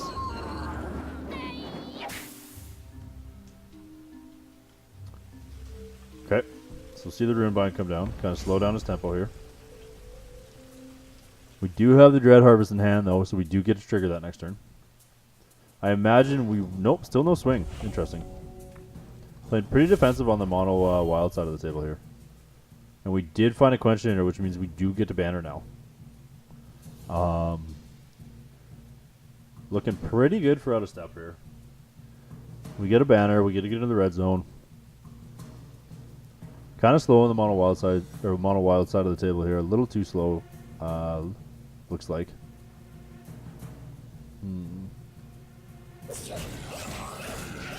Yeah, so Quench is going to come down. I think we're debating on altering there, but I think we're going to burn our removal here. Take out one of the Might Singers. Maybe a Witch of the Witching Well. Nope, we're just going to get into the red zone. with everything. Interesting. Interesting that he decided not to play the altar there if he wasn't going to rip one of his removal spells. Very interesting. I kind of would have liked the card draw over just getting in. Or just trying to clear his, even just trying to clear his board. I kind of... Ooh, sorry. I kind of still like the card draw.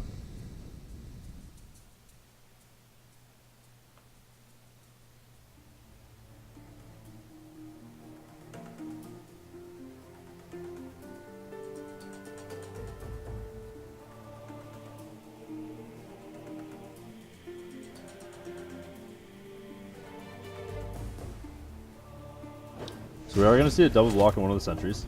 We're going to take out the Quenchinator.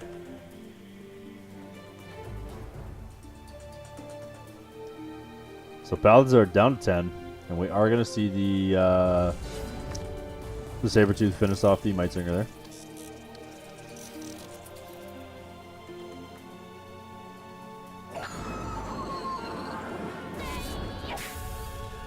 We are going to get a charge power here, so we'll see what we get off our charge power. However, we still don't have anything to take this MC off the board, and this MC is going to generate more advantage. Balthazar still is kind of going to get to, or going to be forced to play on the defensive side here. However, we will be able to chip in with a couple Dreadlings. Okay, a couple more.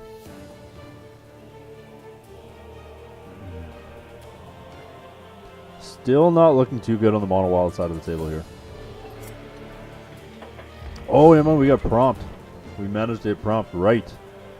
We managed to get the shard off our charge power. Okay. That prompt definitely swung this around.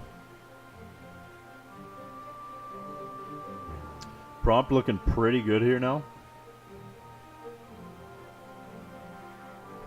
Prompt definitely looking very good here. So just going to get in with the Dreadlings. Get in for 9. This Witch of the Wishing Well is definitely going to block very well versus this board. However, we did find a Blamsmith. Now, I don't think we have... No, we're one short on triggering that Blamsmith, unfortunately. However, we are going to get to draw a card off it. I also... Okay, so we are going to choose to play the MC so we can trigger the Blamsmith here.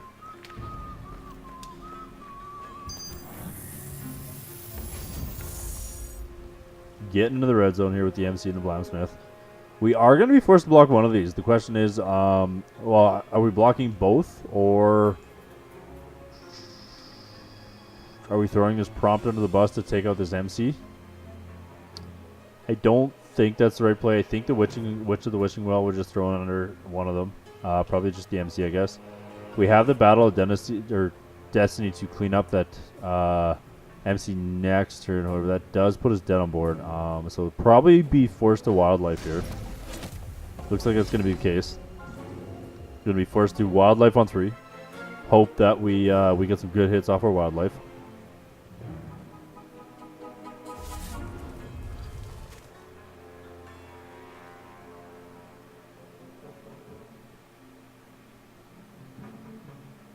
Dreadling isn't going to do much against this Hearthorn Caller. This 3-2 first or Swift Strike.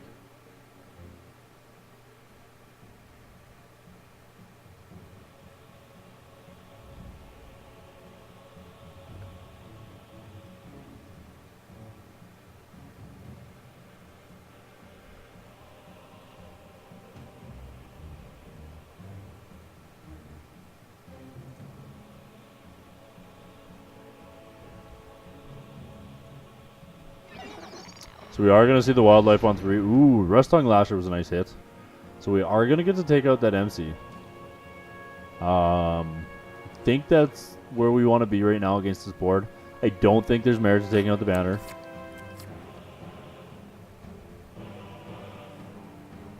Rust-Tongue was a great hit here.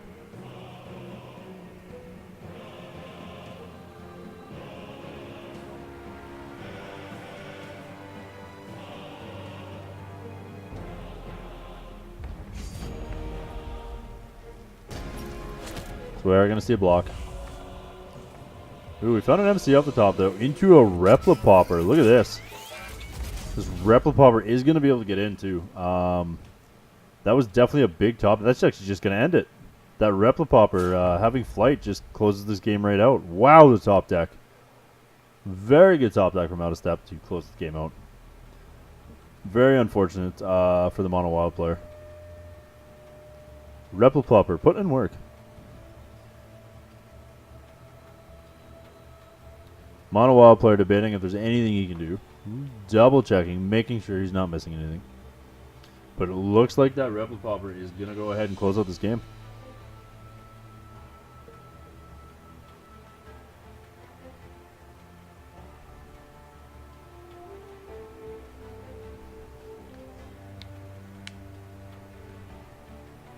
Yep, and that is going to be it. Out of step, taking game 1. Repliplopper coming in clutch there. What a spicy card that is.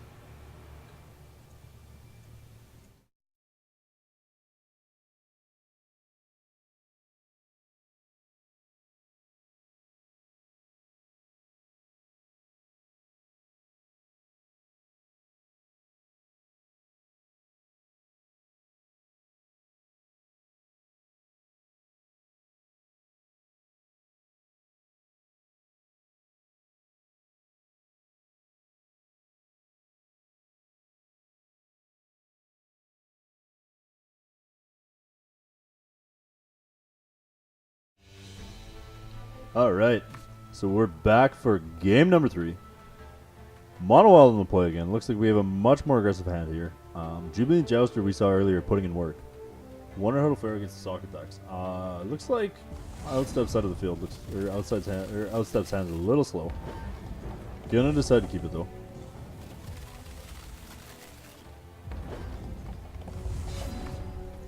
Ooh, we got a Primordial Silverback. That's spicy. Jubilant Jouster's gonna be coming down. Hopefully we find a fast shard off the top of our library so we can go Pivot Pal into Shard. Socket's side of the table though looking kind of slow. Decided maybe that was a misplay that we didn't play the Sapphire Shard there. Not sure why we played the second Ruby Shard. Might have been a misplay. 3 Pomegranates in hand though. Wow, that's gonna make this Jubilant Jouster deadly. On top of that, we have the Primordial Silverback. So we are going to see the turn 3 Animus. She's coming out there. We found a Brosy, okay.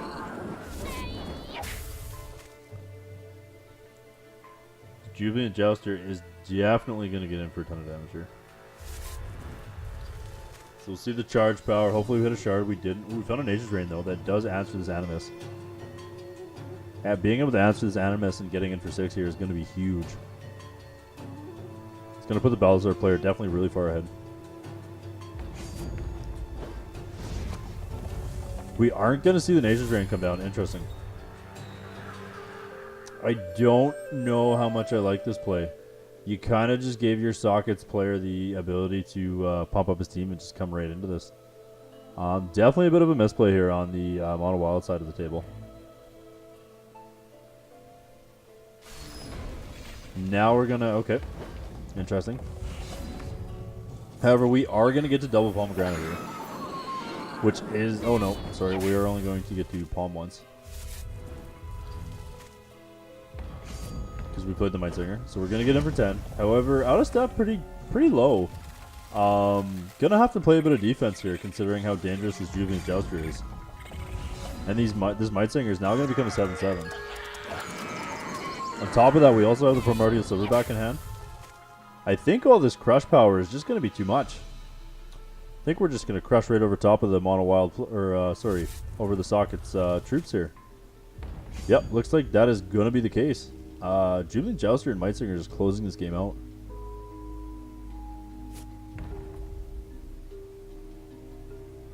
That is going to be it. Mono Wild, Balazar, taking game 2 by Swift Force.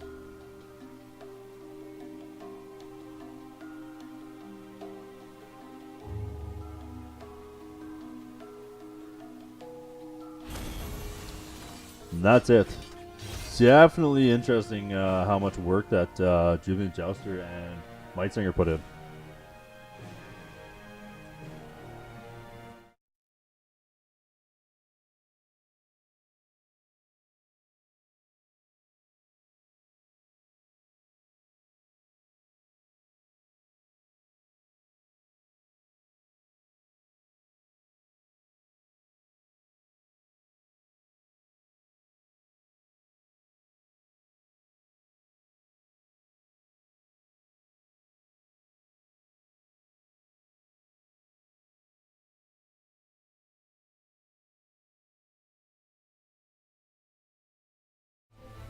All right. Here we are back for game number 3 for all the marbles. Both players battling for that 4-roll spot. Interesting hand on out of step side. A little shard heavy, but we do have double ice, so we can find some gas. On Bowser's side, again, a bit of a slower hand, but we do have the ice, so we can find some gas here if we need to. Which we do find a pomegranate. We are going to opt to go with the turn 1 witch. Which we found removal for. Nope, so we are going to play the Indigo Trickster. Does line up against the witch very well. Be interesting to see if we decide to swing with this witch here to get the trigger. If we want to shuffle this prompt away or not.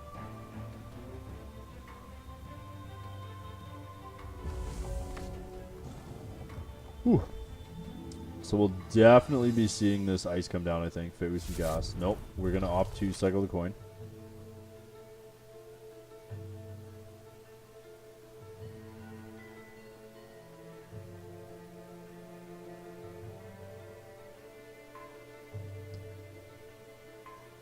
Yep, so we are going to choose a cycle of coin.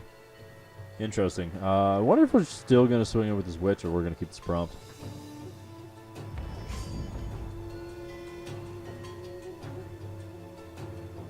At the same time, though, we might not want to risk the Indigo Trickster getting in and removing one of our cards. Yeah, so we're going to decide to hold the witch back. Nice pick up here, Sentry. Sentry's going to be good. Oh, we are going to see the removal spell. Ooh, and we sniped the prompt. Very nice. Very nice. That is definitely going to cripple the Mono Wild player's hand here. Still struggling to find gas here, too. I imagine we'll probably see the fast shard come down here, and we'll probably root the pomegranate. Then we can champ power. We can dig a little bit. Oh no, we'll be one short of champ power. Sorry.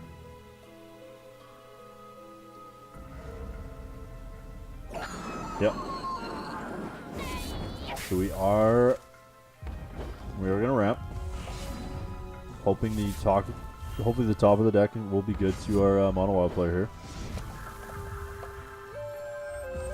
Opting not to run out the Sentry and the Blamsmith. Interesting. Ooh, still bricking on shards. This is very unfortunate for a Mono Wild player.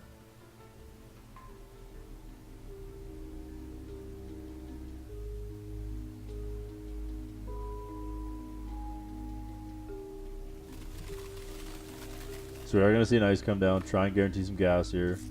We did find a Might Singer. That's a start.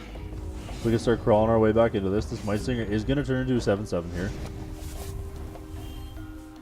Hopefully it'll find us some value too. We do have the old Fate Weave Might Singer play here.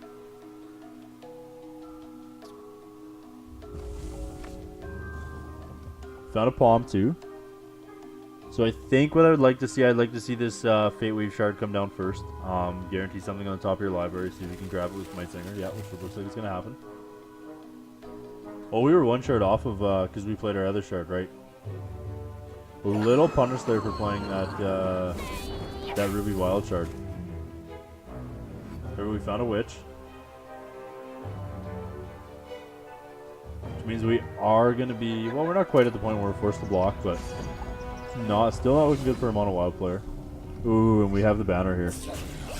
The banner is probably going to seal the deal here. We're going to see the Blamsmith come down.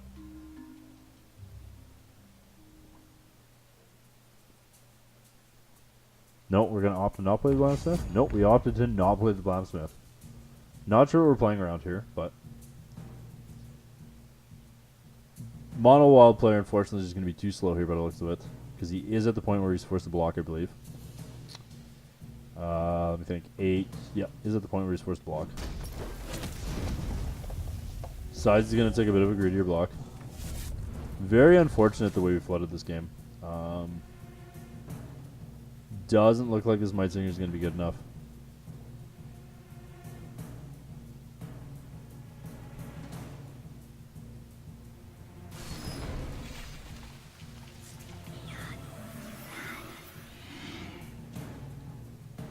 Oh, looks like we might get one more turn.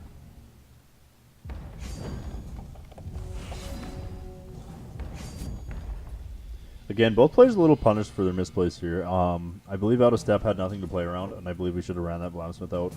Would have literally would have been lethal or forced our opponent to take worse blocks. However, now he's giving his opponent a chance to get back into this. Though this Blamsmith coming down as a 6-6 is going to be pretty good, but that Mightsinger is going to be a 12-12 next turn. Going to be pretty hard for this Sockets deck to get around. I know the Mightsinger has to play pretty, or sorry, the Mono Wild deck has to play pretty slow at this point. Ooh, and we hit a Wildlife. I would like to see a Wildlife for 4 here. Definitely going to bring the Mono Wild player back into this with the Wildlife for 4. Yep, so that's going to be the play. Some decent hits, but it's definitely going to stabilize. Means we can probably get into the red zone with these Mightsingers. I'd imagine we're getting in with it. Oh, no, we can't. We can't, because if he blocks with Blamsmith, he dies. Yeah. So we can't get into the red zone here, unfortunately. We're going to have to pass. Oh, so he's going to take it. Not good. Unfortunately, that is going to be GG. Mono Wild player making a slight misplay there. Decided he was going to get in when he shouldn't have. Blamsack going to clean this game up. So we're going to have Out of Step going 3-0. Or sorry, 4-0. And Tarnu is unfortunately going to end up being 2-1. Or 3-1, sorry. I'm getting a little tired. End of the night. Long day at work.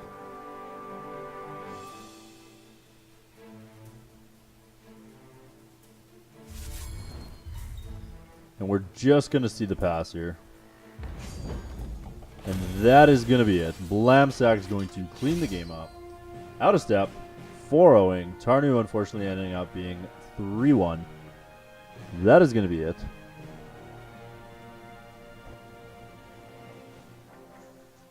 Alright guys, we'll head over to your standings. You have your 4-0s are X-Vice, Sheeran the Mage, Out of Step. Congratulations to those 3 players on 4-0ing tonight. And congratulations to everybody else. And thank you everybody else for participating. It was a good vault night.